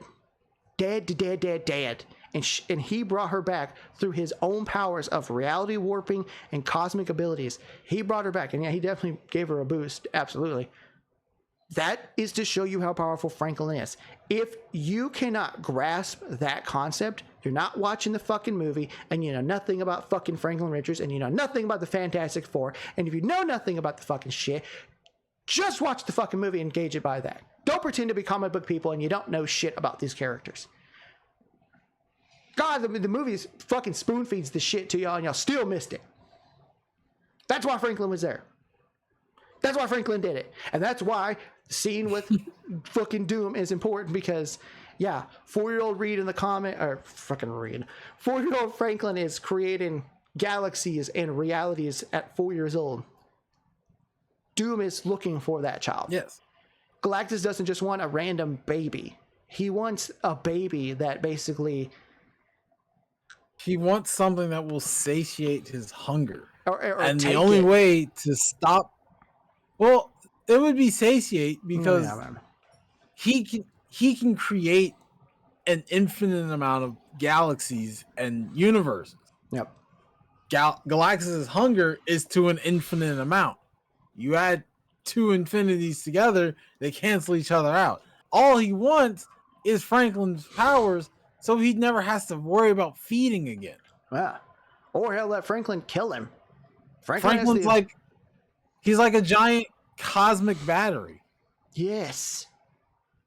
Like, I get a lot of people don't watch or don't read comics, and I get a lot of people don't know comics when they're going into this stuff. And that's fine. For you people that don't talk about this outside of your friend group, that's fine. But if you were going to do what we do and talk about this stuff, you need to educate yourself. You need to learn about this stuff. You need to learn, okay, why was Galactus so aggressive in wanting to get this baby? Yeah, he said he has the power cosmic, but why? Read a little bit about Franklin. Read a little bit about Reed. Read a little bit of... This movie lays it out for y'all. It really fucking does. It's just... It doesn't literally spoon feed it, but it's right there. You see Reed throughout the film and his antisocialness and his autism. And yeah, even though I don't think they ever say it in the comics ever, Reed definitely has issues that an autistic person would have, because he's just so intelligent. Oh, yeah, no, they don't explain. Yeah. They don't explicitly say it, but you can tell. Yeah. Like, it's seen. It's definitely seen. It's there. It's a subtle telling. Sue is one of the most powerful characters in Marvel. Not the most powerful. She's not competing with Wanda or Storm, because those are just broken ass women that are just kicking everyone's shit. Really, we haven't got a good Storm yet, and this is why we've in multiple episodes want a good Storm, because she is a god, literally. I mean, I don't think that. Well, no, the comics never actually put her like an actual god, but she's a god. Come on. But Sue's not. I wouldn't say that. There's the one episode. There's the one comic where she literally picks up Mjolnir and she becomes the goddess of thunder. Like there's moments. It's hinted so much that Thor and Storm are like some type of like they have some type of relation, but they don't necessarily talk about it. Yeah, because even in Marvel Rivals, they bring it up like, oh, you have to be some type of god, of you have to be something of fucking Asgard, because there's no way a noble creature like yourself can just pick up Mjolnir. It's just like, no, I'm just a mutant. I'm just a mutant from Earth. Yeah, that's all it is. Storm be a humble woman, but Storm is she's basically a god. She's revered in her country as a goddess. Like, yeah. Oh, like Sue's powerful and she can do really powerful things. And there's plenty of times in the comics where she's shown to do powerful things. She's not on the level of like Wanda or Sue. I mean, as Storm, but Sue, y'all are trying to undermine Sue too much in this because you just don't believe she could do something like that. Galactus isn't really fighting back in this movie. I know what he's not really fighting, and like I said, she stops him at one point and he shrugs it off, and then she, again, Mama Strength puts more effort into it, and she starts pulling. Basically what she did, or at least how I took it, she used her force field to grab his feet and pull them towards her to the point to where it pulled him out from underneath him. And then when she had it, she started to push him back. That's how I saw it. Y'all realize y'all can do that shit, right? Like, if you yank hard enough, there's a whole, this is going to be wild. There's a video of Brian Shaw and Eddie Hall, world strongmen, doing tug of war with kids. And after about 100 kids, those two guys together can't pull the 100 kids.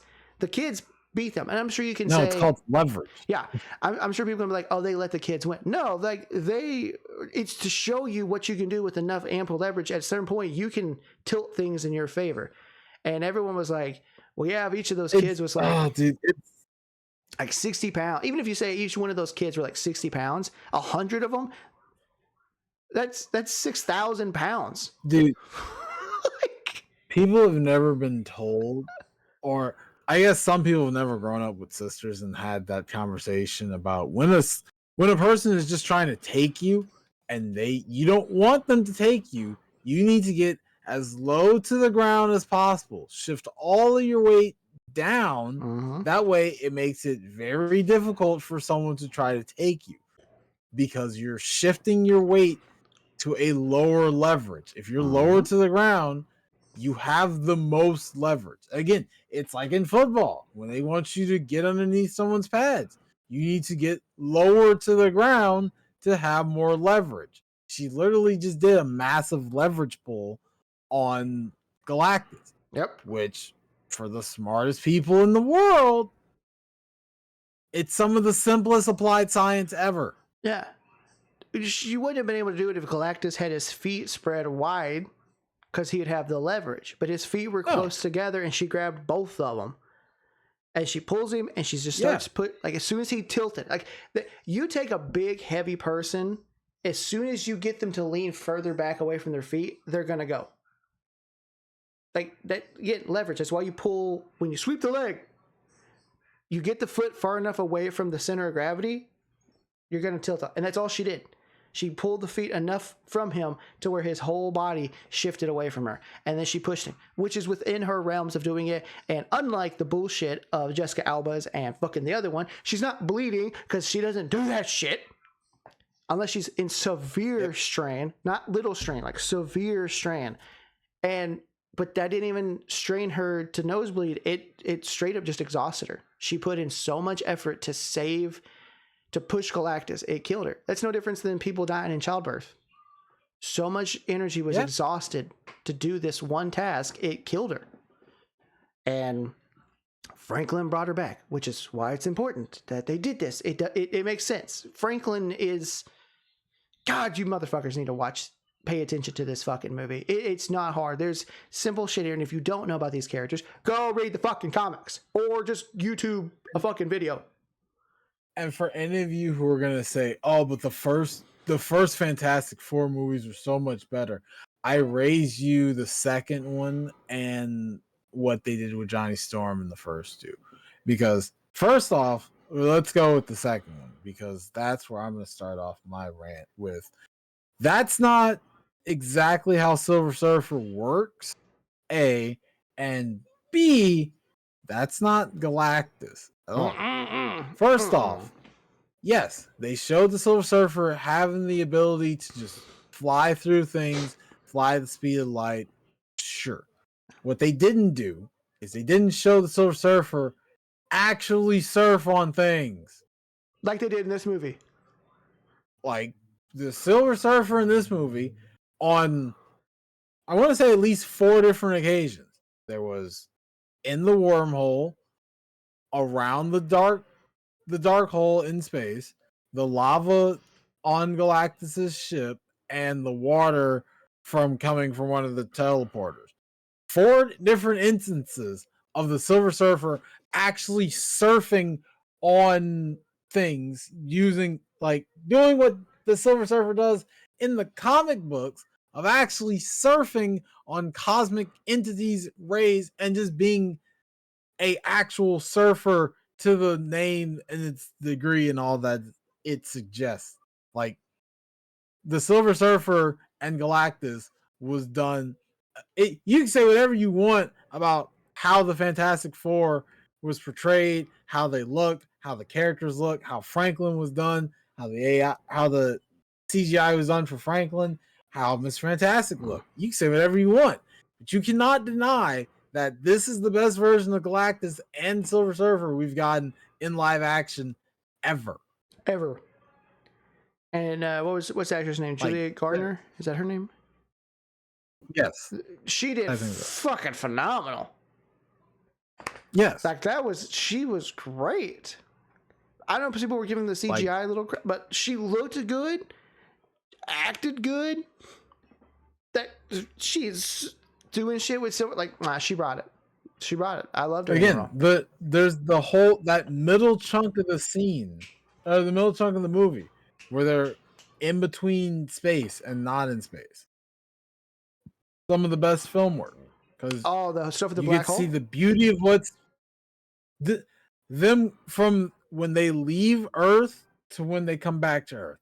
All of that in between was some of the best cinema ever. Oh, it because looks watching great, them load into the FTL to hit that light speed jump, looking at how light speed looks in the tunnel versus when they're going there versus on the way back when they're fighting in the time or in the FTL loop tunnel, to them fighting the surfer, to the surfer using the tunnel to dodge the attack by hugging it as if it's a tunnel, like an actual physical tunnel that you can touch, because again, she's a cosmic being, so she of all people can physically grab onto this, unlike someone else who would just probably fly right through it. Yeah. And I like the use, they showcased her ability to phase in and out of things. How she phased through the ship, was going to phase through and grab Franklin in the womb, by the way. What the fuck? Yes. Devious behavior. That's insane. And then she gets blasted out because they take off faster as she phases through and then hardens up again. I like it that it showed that they knock her off the board, but the board basically calls her back because she's always able to get called back to her board. They made the Silver Surfer feel like the Silver Surfer in this.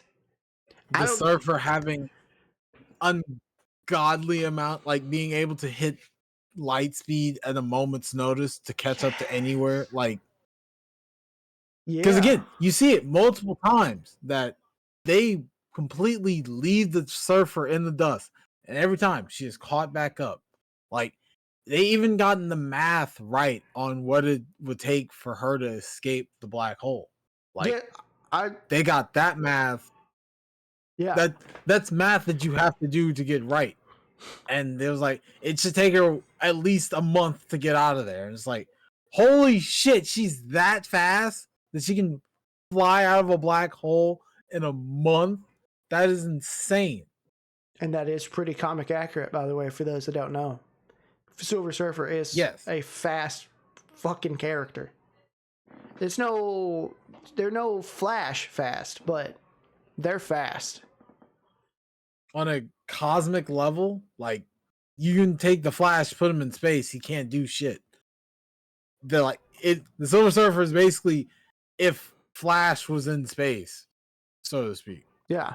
Like, you give Flash away to actually run out in literal space, that you're going to get the Silver Surfer minus some crazy speed feats. Like, they are insanely fast. To, again, be able to fly out of a black hole in just a month, something that light can't escape, it means she's moving faster than light to be able to escape it. Multiple times over the speed of light, because you can't just be going the same as the speed of light. You have to be going multiple times over the speed of light to escape. Yeah. And I liked in that whole sequence that they were showcasing how smart Reed was, because Reed is figuring out calculations for flying the ship, for calculations for Johnny to be able to shoot her, like give him information that would help him. Johnny figures it out too, which again, I like the fact that Johnny is shown here with his intelligence, because he's not stupid. He's smart. He's not his sister or Reed smart, but he's fucking smart.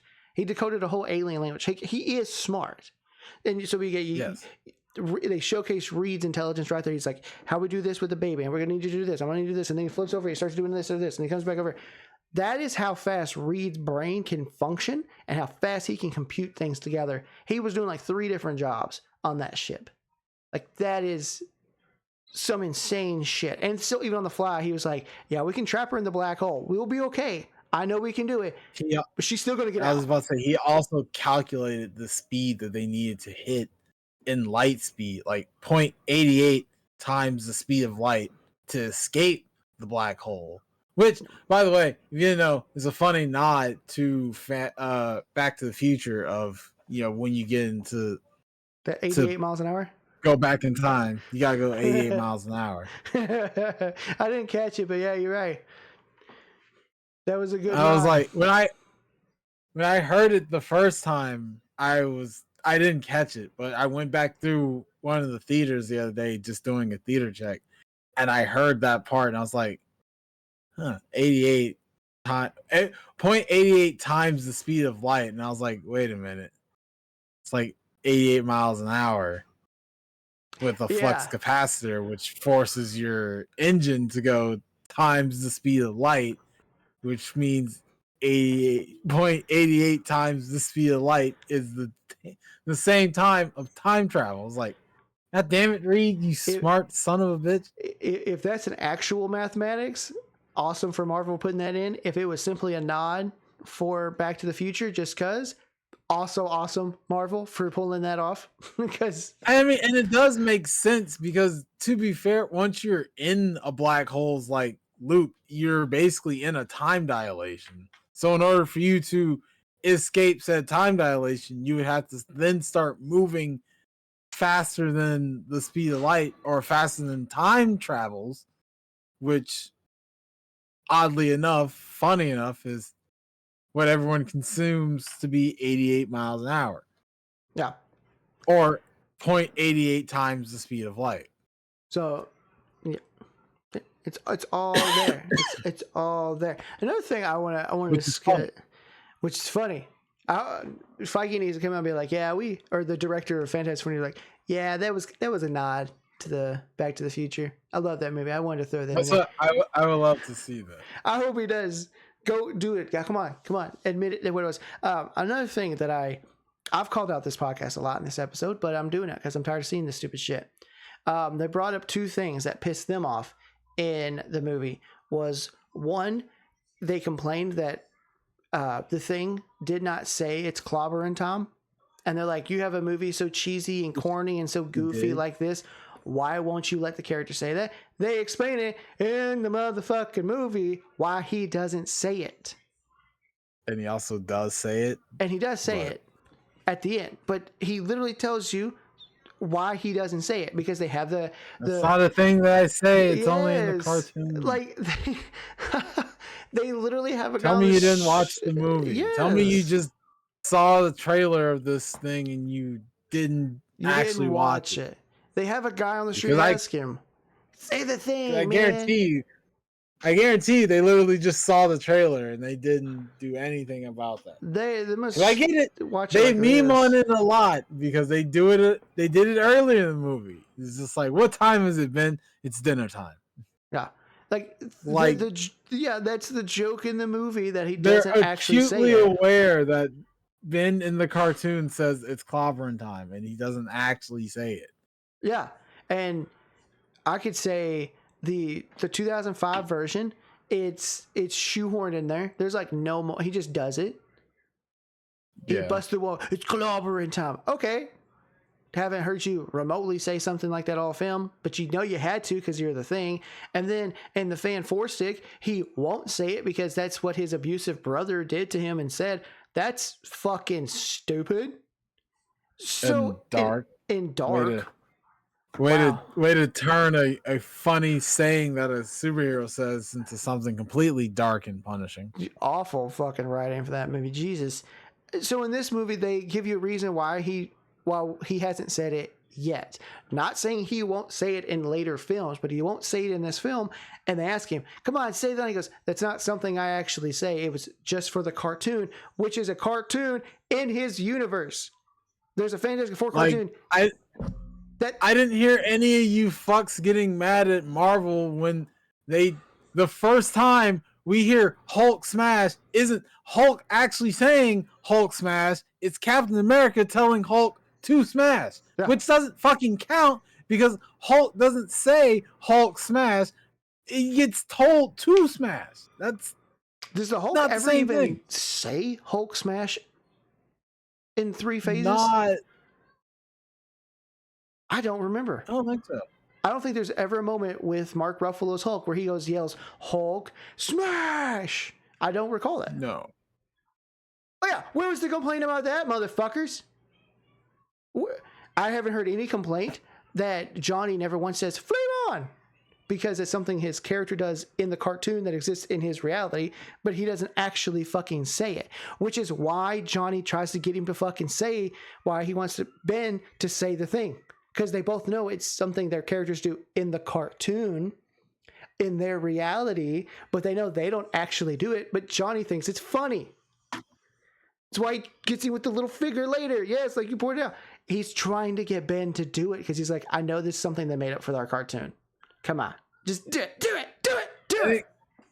And again, it's like, I don't know if you watch the movie, I don't know why I have to emphasize that every time. But again, if you're watching, it's showing you that Johnny and Ben have the same type of relationship as two brothers would have.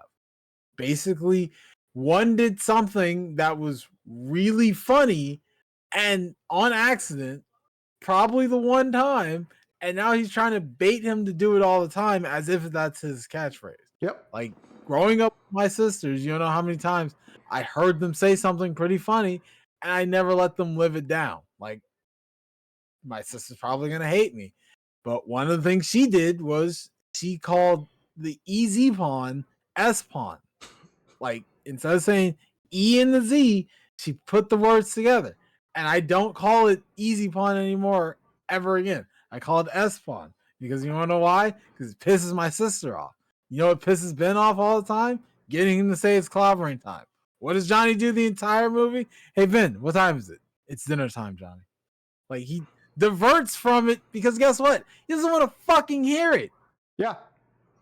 Because the movie tells you it was something the cartoon in that universe made his character say. He doesn't actually want to say it. So his brother, which is another thing I love, they made them all feel like an actual family. Yes. Because the Fantastic Four is a family.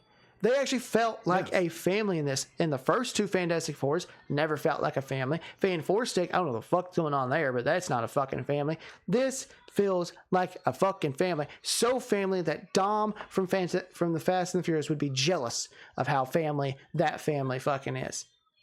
This Probably is y'all really need to read fucking comics because yeah, that's some shit Johnny does to Ben all the time. They explain it in the movie why he doesn't say it. There's no reason why he might not say it later on in other movies, but there's a reason in the movie he doesn't ever actually say it because it's a joke made in a cartoon made about him.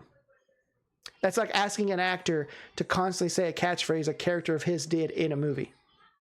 They don't want to say it. Or like prime example of the fans some people were getting mad at Joseph Quinn because they showed a poster of something from Stranger Things of Chrissy wake up and Joseph Quinn just looking disgruntled about it. It's just like, yeah, because maybe he doesn't want to fucking talk about the embarrassing thing that he had to do for fucking Stranger Things. That may have gotten him to that point in the fan base, but guess what? He doesn't want to fucking do it every time he meets you fuckers. Right. That's like asking Orlando Bloom to every time you see him, hey, Orlando Bloom, do the Hobbit meme. They're taking the Hobbits to Isengard. Like, that's like asking him to do it every time you see him. He doesn't want to do it. He might do it for kids, just like Ben might do it for the kids. We don't see him because they never ask, but same concept. Like, there's a difference between asking a voice actor to record a line versus a person trying to constantly make them relive a scene from a movie that, like, why? And two, you're an adult. That's like going to a convention and asking an actor to relive the most embarrassing scene from their life over and over again. And that's the only thing that you're asking for. Knowing that they've done other things, it's the first thing you ask for them. Yeah. It's like, oh, dude, can you relive that scene where you got hit in the nuts for me? Can you say that thing that you said? Just like, I said that on accident and they kept it in the film because they thought it was funny. Yeah. And it was funny in the moment, but it's not because I wanted to say that. I said that because I got hit. Yeah. Like I said, if a kid would have asked him, he might have done it. We might see him do it later on in the films. But it was a random dude on the street, and he's like, that's not something I actually say. Like, that's not really what my character, it's not really me. Yeah. Type of shit. Like, for the kids, he might have done it. For an adult, he's just walking the streets. Probably not. Probably not. And another thing that fucking whiny ass podcast brought up is the way they move through the movie with Tom, because they show back up on Earth. They're having doing a little something. I'm pretty sure right after they arrive back on Earth and they talk to the press, I think it either says it or there's a statement made by one of them that a couple of weeks have passed. Yes. Or a month or so has passed, something like that. I feel like they said something. I might have missed it, but like they show at that point, like how, like just within that few weeks, Galactus went from like across the universe to now he's right outside of Jupiter, and then it takes him, and then they're like, it takes him forever to get to the moon, and then I'm like, no, that's not really what the passage of time from him getting to across the universe to Jupiter versus Jupiter to Earth is different. You have like this much of a time frame from when they get back to when he gets to Jupiter, and then you have like this much of a time frame of when he's from Jupiter to Earth, because that's how fast things move. It's like a couple of days at that point. So when he gets from Jupiter to Earth in like 2-3 days. And if you're also paying attention in the movie, it shows you like the progression of the time is also with the progression of the teleportation pillars that they had set up. Yeah, I think that fucker got built in a day.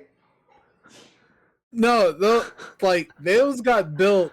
I mean, they all got put up within a fucking month. So they got put up pretty goddamn fast. But at the same time, it's showing you how within like the first week, they got all the ones done in America. And then by the next time they show Galactus ship roll across, they show them in another part of the world putting more of those up. And guess what?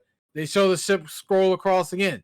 Guess where they are? A different part of the world putting up more of the fucking pillars. They've never shown them continuously in the same spot putting up pillars.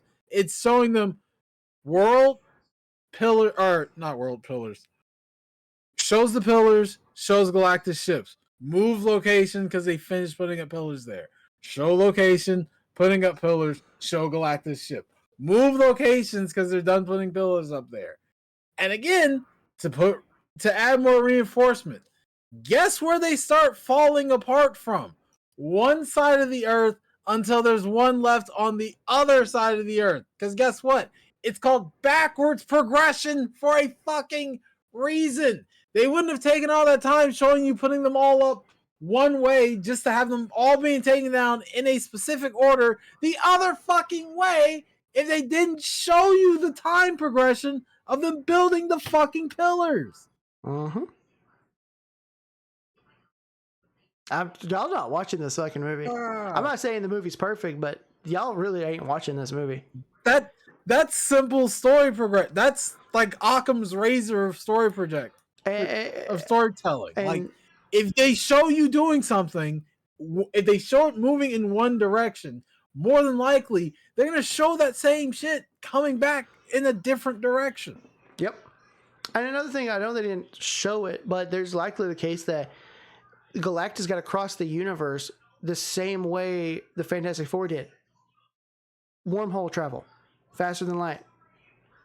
Light speed. FTL.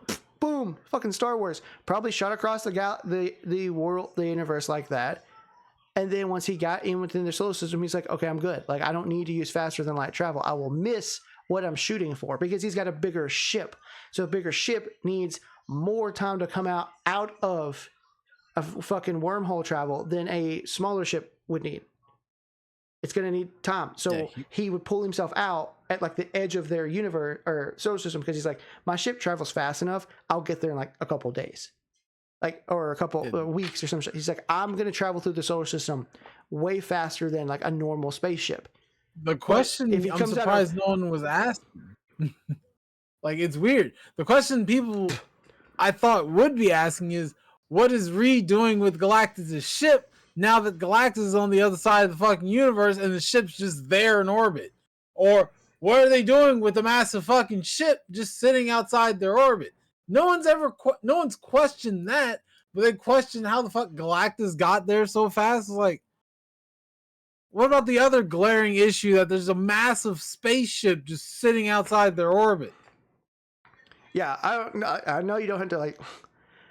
They probably weren't doing a waste time of like a scene of Reed being like, well, we have to go grab it. So I'm sure Reed did something with it. But I mean, like, yeah, that's a question that people should like, well, the ship got left there. What the fuck did they do with that ship? It's not a plot hole. It just raises the question of like, that's what you're more concerned about? How did Galactus travel fast enough but then slow down versus now there's a giant ass planetary sized ship right outside of Earth's atmosphere that is just sitting there?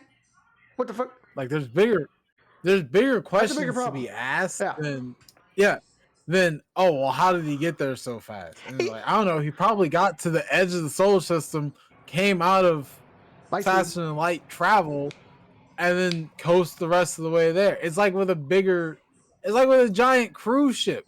You're not gonna have your engines blowing full blast right outside the fucking port where you need to dock. You gotta slow down. It's a bigger ship. It's gonna take you more time to slow the fuck down. You don't slam on the brakes with a fucking 18-wheeler 10 feet from a stop the way you would a car. You need further back. No. That is a planet-sized fucking ship. Probably even bigger than a normal planet. So it's probably like Jupiter or Saturn big. Of course he coasted his way in, took a stop on the street, on the side of the road for some fucking food or something. Space donuts to fill up some gas. Look how fucking long of a runway he has to hit to get there. This is a massive fucking ship. Yeah.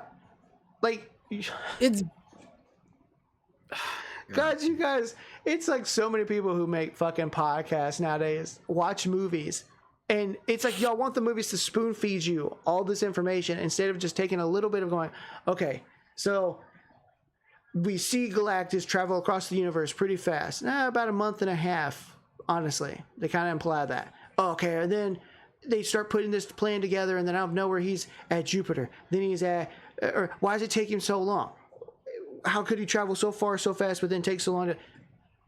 Okay, logic would tell you, okay, like, he's got a ship like that. He probably faster than light traveled, but he's not going to pop out right by Earth. Because faster than light travel wouldn't allow his ship to fucking do it that way. Because it's so fucking big. If he would have popped out at Earth, he would have fucking came to a complete stop literally at the edge of the fucking at the edge of the solar system, if not further out. Because that's, again, that's not how you fucking stop a vehicle. Yeah. Especially with a circular system as in our solar system, which moves in a fucking circle. Guess what? If you don't do it right, you're going to go right outside the other fucking side.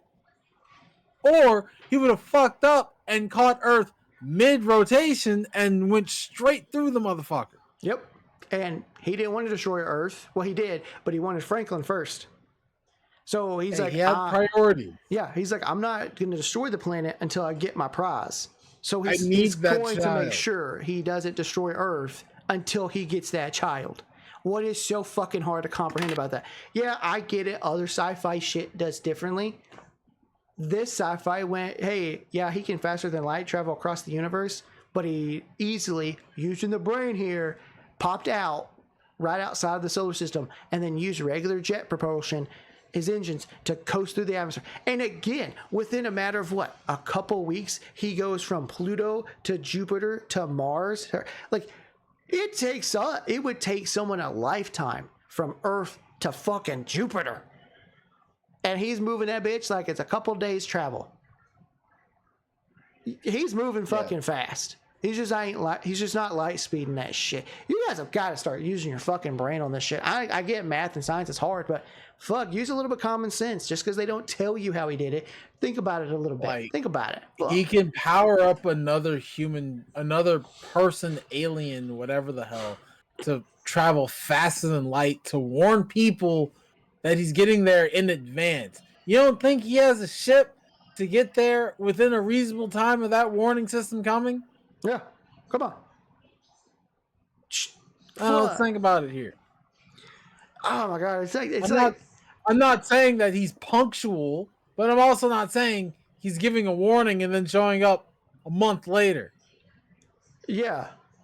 I mean, shit, even Star Wars, even though they get a little weird there, those 3 films, they literally try to tell you can't wormhole jump like crazy because you could end up in the middle of a fucking planet if you do it wrong. Same fucking concept here.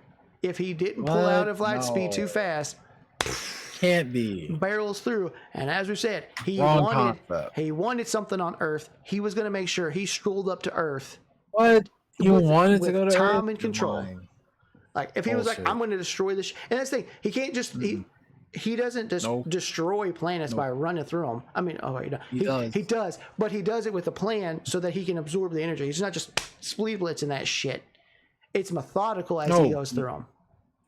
So he's gonna get to Earth. Like, I'm gonna destroy it. I gotta methodically. Did you all forget that scene too, where Reed deliberately tells you how these are plotted out planets deliberately because he was able to track her energy back to fucking Galactus? Or did we forget that part? They did. Because people just want to fucking hate on everything nowadays instead of taking the time to really pay attention. You guys got to watch a movie, use your brain a little bit, because they're not going to spoon feed you. Because that's the other thing. Y'all, this whole... Oh my God. Everybody wants to be spoon-fed information, but then hate on the movies if they spoon-feed information. What do y'all fucking want?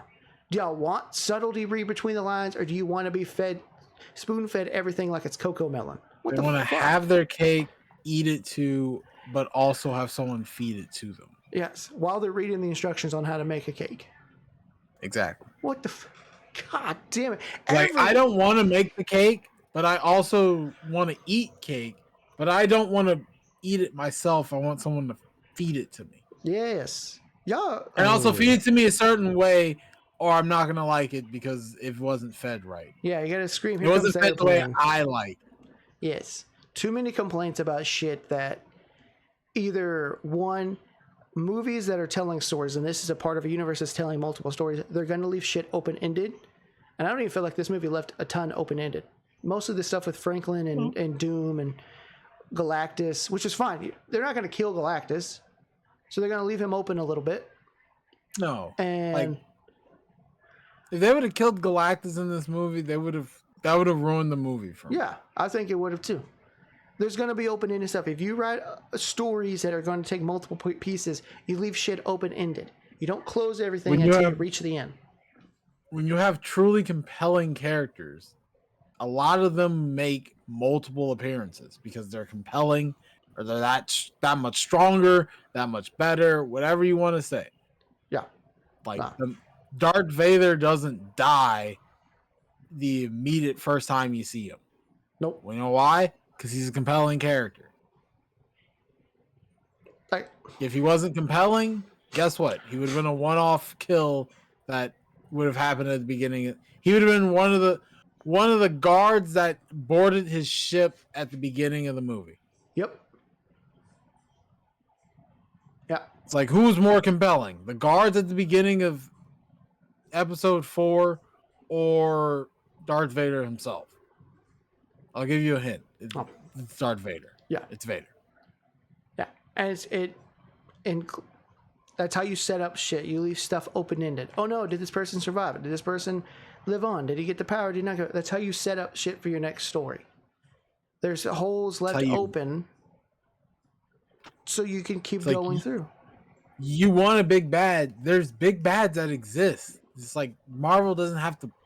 Why does Marvel have to tell you who their big bad villain is when you should know who all of their big bad villains are? You should know who Doctor Doom is. You should know who Galactus is. You should know who Kang the Conqueror is. You know who Thanos was. Why do they need to tell you explicitly?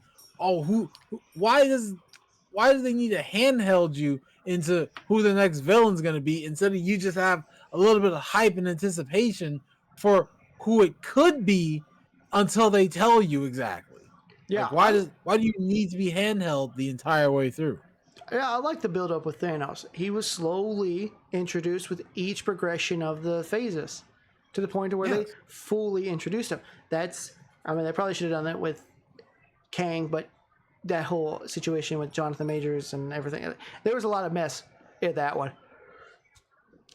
which I think he should come back. But yeah, it's a slow build up here, little by little by little. And if that's the little bit they give you a little bit, go learn about it. And if you're not willing to learn about characters they introduce, don't complain in the next movie where they don't fully flesh him out more. Only a little bit. And then little bit. Look, they're not going to fully flesh out some of these characters until they need to fully flesh them out. There's going to be little bits. Yeah. That's how you do your villains. Doom's not going to get a full flesh out until they decide, now we need to fully flesh him out. You're not even probably going to get a full reveal of Doom. You're going to get bits and pieces of him until they're like, now it's time to reveal Doom. Now it's time to see him in his full glory. Now it's time to have his character. You're going to get little bits here and there. You may, the next Fantastic Four movie, well, no, we're going to get a Doom. Fuck it, whatever. The next movie might have something with Doom where you hear him talk, but you don't hear him on screen. Or you don't see him on screen. You just hear him talk. You don't fucking know. They're going to figure this shit out. Is this movie perfect? No, it's not. Right, I think they could have maybe the montage in the beginning with them and the villains, or their other villains, I think was fine. But I think we probably could have had an opening segment where they actually fought one of them instead of montaging through it. I didn't mind the montage, but I think we could have been like, you know what, we're going to show them in the beginning fighting the actual villains or one of the villains. Mole Man would have been funny. Right? Maybe not montage as much. I think that it was fine, but I think you could have probably adjusted it. People were saying, like, we should have gotten their origin. I'm still on this concept of if you have characters like Superman, Batman, Spiderman, Fantastic Four, from 2000 to now, Fantastic Four, Spider-Man, Superman, Batman, who the fuck else has been... Like, 5 different superhero characters have been done multiple times in the last 25 years in movies. Do y'all really need the origin of these characters? Like, do we need to really spend 10, 15 minutes on their origin? Not to mention, a lot of characters have completely unique, iconic intros that everyone knows to this day, by far, bar none, at this point in time. Like, I can ask 100 people, how did Ghost Rider get his powers? I guarantee you, at least half of them can tell me he made a deal with the devil to get his powers. Like, that's a pretty solid number. I could ask that same 100 people how the Fantastic Four got their powers. 75 of them can probably tell me they got it from a space accident, because it's that much common knowledge at this point. You can ask, like, how did Spider-Man get his powers? He was bitten by a spider. Easy. How did Flash get his powers? He was struck by lightning. A lot of these characters, their origins are fucking straightforward. Yeah. Unless it's a new character, which they, again, when they do give you the new character and their new origin, you don't want to hear it. You don't care for it because it's a new character and you don't care about it. But when it's a character that's already been established, guess what? There's a problem because they didn't set up their origin, or they jumped straight into the story in the point where you didn't like it, or they're adding stuff to this character that I didn't like before that's actually in their character base in the comic books you just didn't care to read. Yep. Yeah. Like, you know, when I got with my wife 12 years ago, she's not a comic book person. She watched the films more so because she thought Chris Evans was hot. And look, I was like, person, whatever, gets you in the fucking seats and you watch it with me. I don't give a shit. But she's grown to really enjoy Marvel. And after even that first movie we got together, she wanted to know more about Captain America. I'm like, well, I know enough about him from the comics that I can tell you.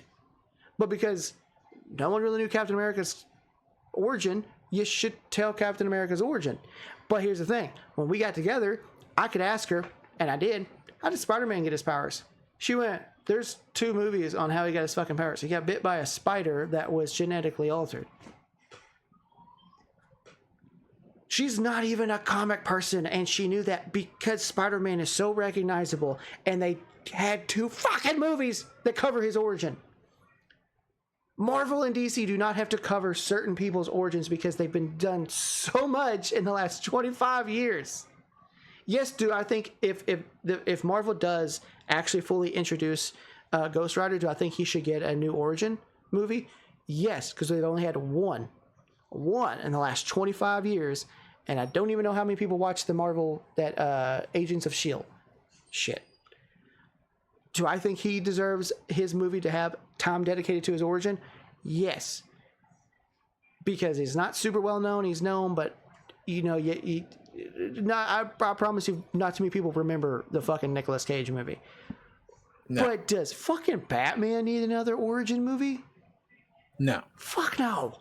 You got 3. You got like 4. Do I need to see Uncle Ben die one more time to know that this is...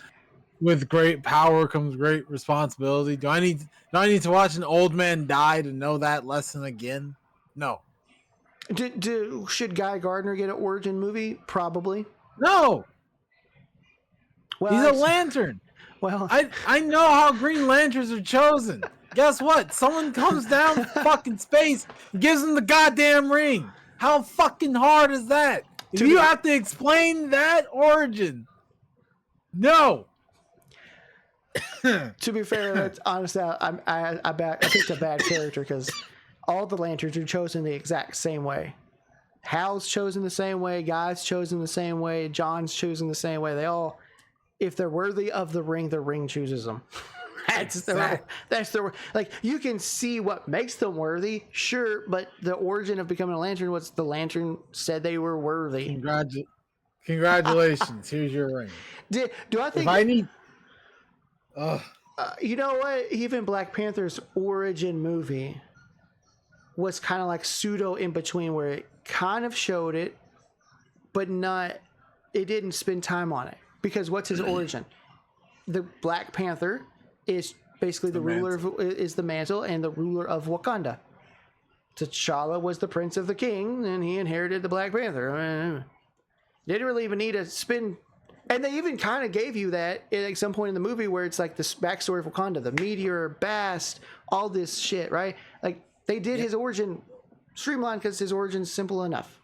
But you don't need Supermans, you don't need Spidermans, you don't need fucking Batmans, you don't need the Fantastic Fours. They have had enough movies in the last 25 years that if you don't know their fucking origin at this point, you're just not watching TV. You don't even need the fucking Flash. There was a whole show dedicated to it. And everyone watched it. So, like, fuck. It's the movie. And again, the movie is good. The movie is not bad. I don't know where people are getting this notion that it's bad.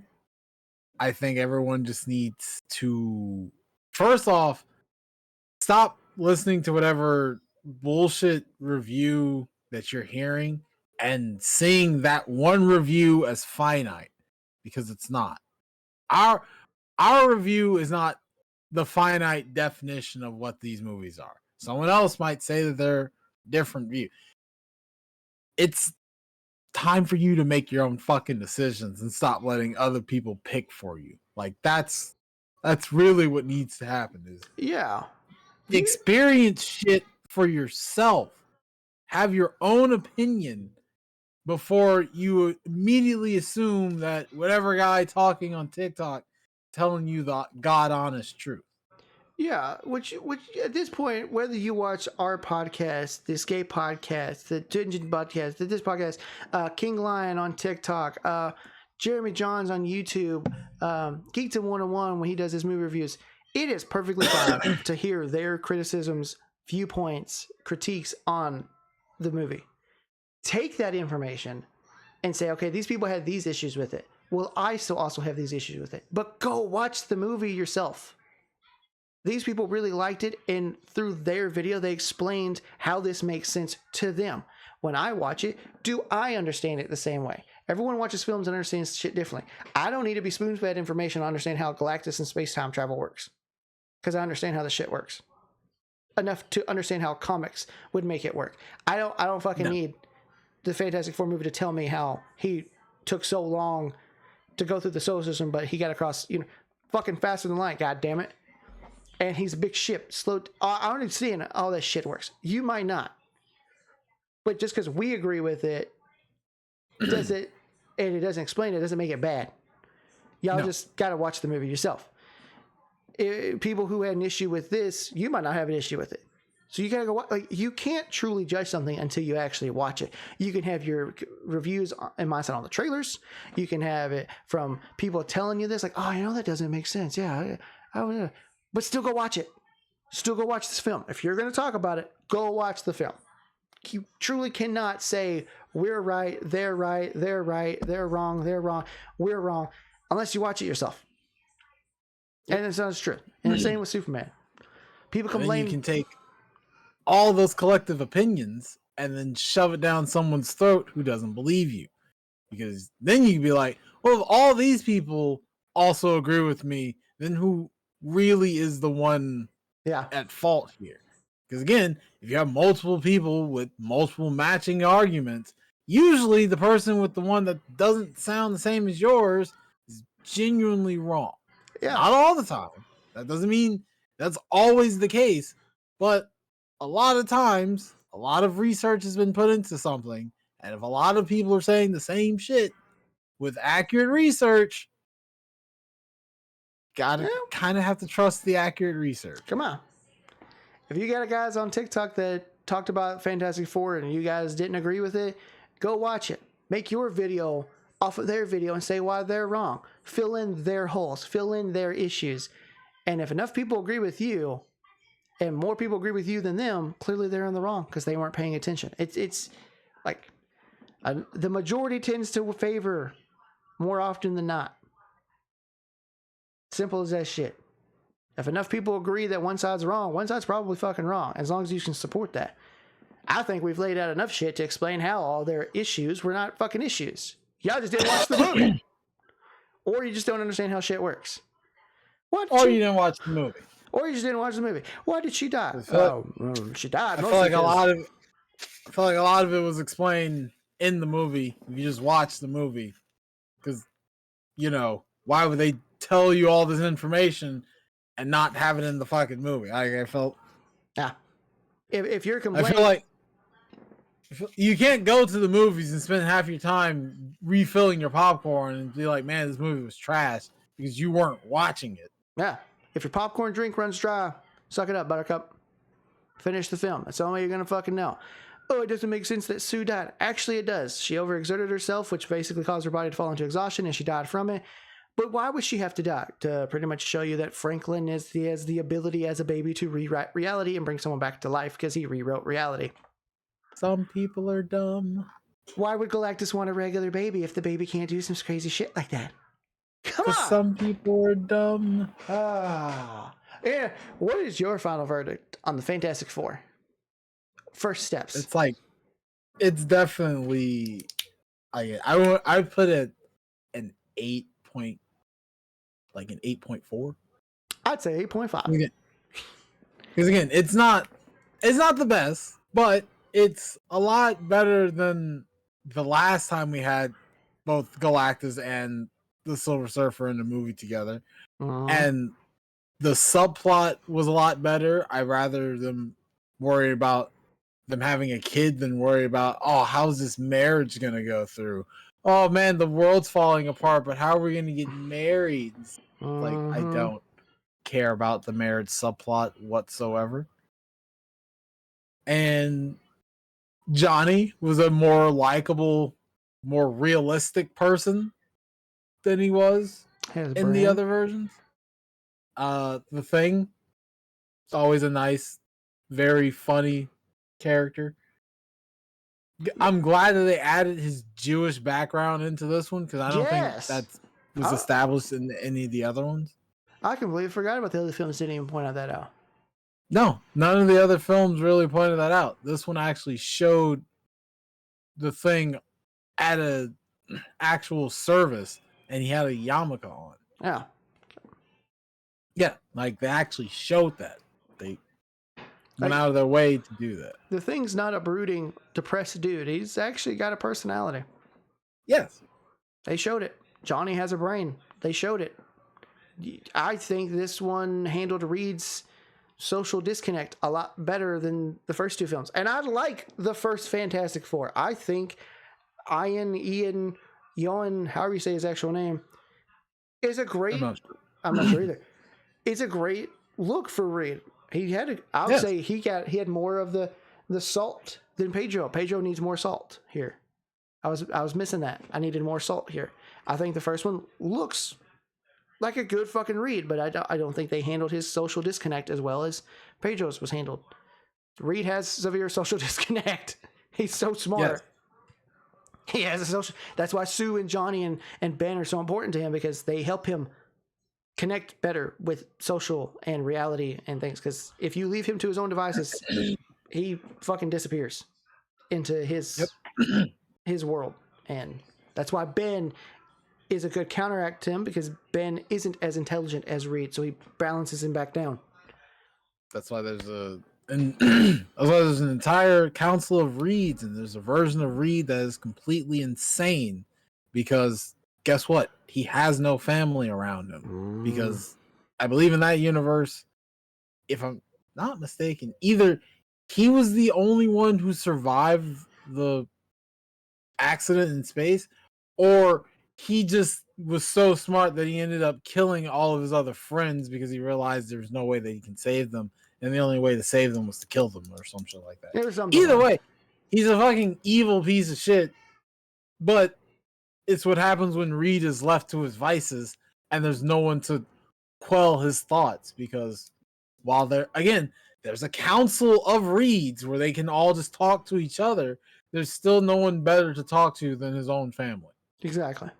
If you're gonna, which if you're going to talk about comic book movies, know a little bit about comic books. Actually look it up. And if you're going to go watch an MCU movie where you know nothing about any of the characters and you want to talk about it, maybe separate a section and go, hey, we don't know any of these characters, so we're just going to talk about what the movie gives us. And then we'll talk about them again at a later date when we learn a little bit more. Or before you make your fucking episode, go watch a goddamn YouTube channel actually talk about them. Not like power scalers, like actually a whole channel that's like, let me tell you this hour-long video about the fucking Fantastic Four as they read off shit from the fucking comics. Nah, people don't do that. Oh, I know. I've done it. I'll forget shit about some of these comic book characters. I'm like, what the fuck? Oh no, I will go and look something up just to make sure I'm getting the right information out there. But then again, everyone else will just considerably spout the same bullshit just because it's easier. I didn't know much about the Hood from Ironheart, and I'm like, I gotta look this fucker up. I don't even know who the hell he is. Yeah. I fucking didn't know. I had to look it up. Yeah, no, it's an actual thing. I had to learn more about Mephisto because I knew very little about him. If you're gonna talk about comics, you gotta learn a little bit. You're either up here or you're down here, but you better go up here. Like you gotta come up here at least to talk about comics. I don't remember everything about Spider-Man, but I'm like here, like somewhere in the middle. It's all over. Like, it's like I'm this not with me. Here. Yeah, because I'm not here, but I'm not like, down here. But I know I'm like somewhere in this middle ground. I'm around here. Somewhere around there. Like I read, I watch, I look up. Comics Explained is a damn good YouTube channel to help you learn. You can Google a lot of the shit too, but also comics retcon themselves a fucking lot. Or just go to your local comic book store and pick up a fucking book and read. Stop being lazy. That too. And if you walk into a local comic book store, ask them a question. They're either going to know or they're not going to know. But I bet you someone else there knows. And if they don't know, they're like, I do know what comics you can read. Learn these fucking characters before you talk about them. At least a little bit. So your review has been 8.4. I'm an 8.5. Fantastic Four is actually a fantastic good film, and you guys need to watch it because it's not all action. It's a movie that tells a story, which is what Marvel needed, which is what the Thunderbolts was. This movie needs more attention. Stop listening to the grifters and the bullshitters on fucking internet that don't know shit all about this stupid shit and ask stupid ass fucking questions. It's a great superhero movie. It's a great fucking superhero movie. Did I enjoy it more than Superman? I don't know. I think I enjoy Superman a little bit more. I rated Superman lower, but I think I enjoy Superman more. I enjoyed this more than Superman just because the scene. I was going there for more scenes of Silver Surfer and Galactus, and I left wanting more Silver Surfer and Galactus. I agree with that. Part of the reason why the movie is so. My rating for it is the way that it is because I felt like I didn't get enough of Superman and Galactus. Like I was left there wanting that, and I went. My expectations were exceeded because I want more of that. I want more finely tuned, detailed graphics like what we had with Galactus, what we had with Silver Surfer. Which means if they're showing us this shit now, that only means the graphics levels for Doomsday and everything going forward is going to be that much better than what it is now. Because, again, Thunderbolts and Fantastic Four, from a visual standpoint, look great. From a story standpoint, they've told very great stories. Now, whether or not that's your cup of tea, your spice of the day, doesn't matter. It still was done perfectly, which means it's only going to get better. It can only go up from there. And if that's the baseline, holy shit, the ceiling is going to be that much more impressive. Yeah, no, it really will. I think they did great with this film. I had more fun with Superman because it was probably much more of a fun movie. Yeah. So that's what I liked more about Superman. It was more fun. But I loved this movie. I didn't want it to end. I kept wanting more as well. I wanted more Galactus. I wanted more Fantastic Four stuff. I wanted to see them interacting with the world. I wanted to see them more use of their powers. I wanted the world to keep going and the movie to keep going because I loved where I was at. I was involved with the movie. I was hooked into the movie. It's not a as fun movie because clearly Superman was trying to have a lot of fun and it did a fantastic job at that. This movie was telling a fucking story and I loved it. And I was like, keep going. Give me more Reed. Give me more Sue. Give me more Johnny and Ben. Give me some more moments with Shah LaBeouf and Galactus. I wanted more conversation with that.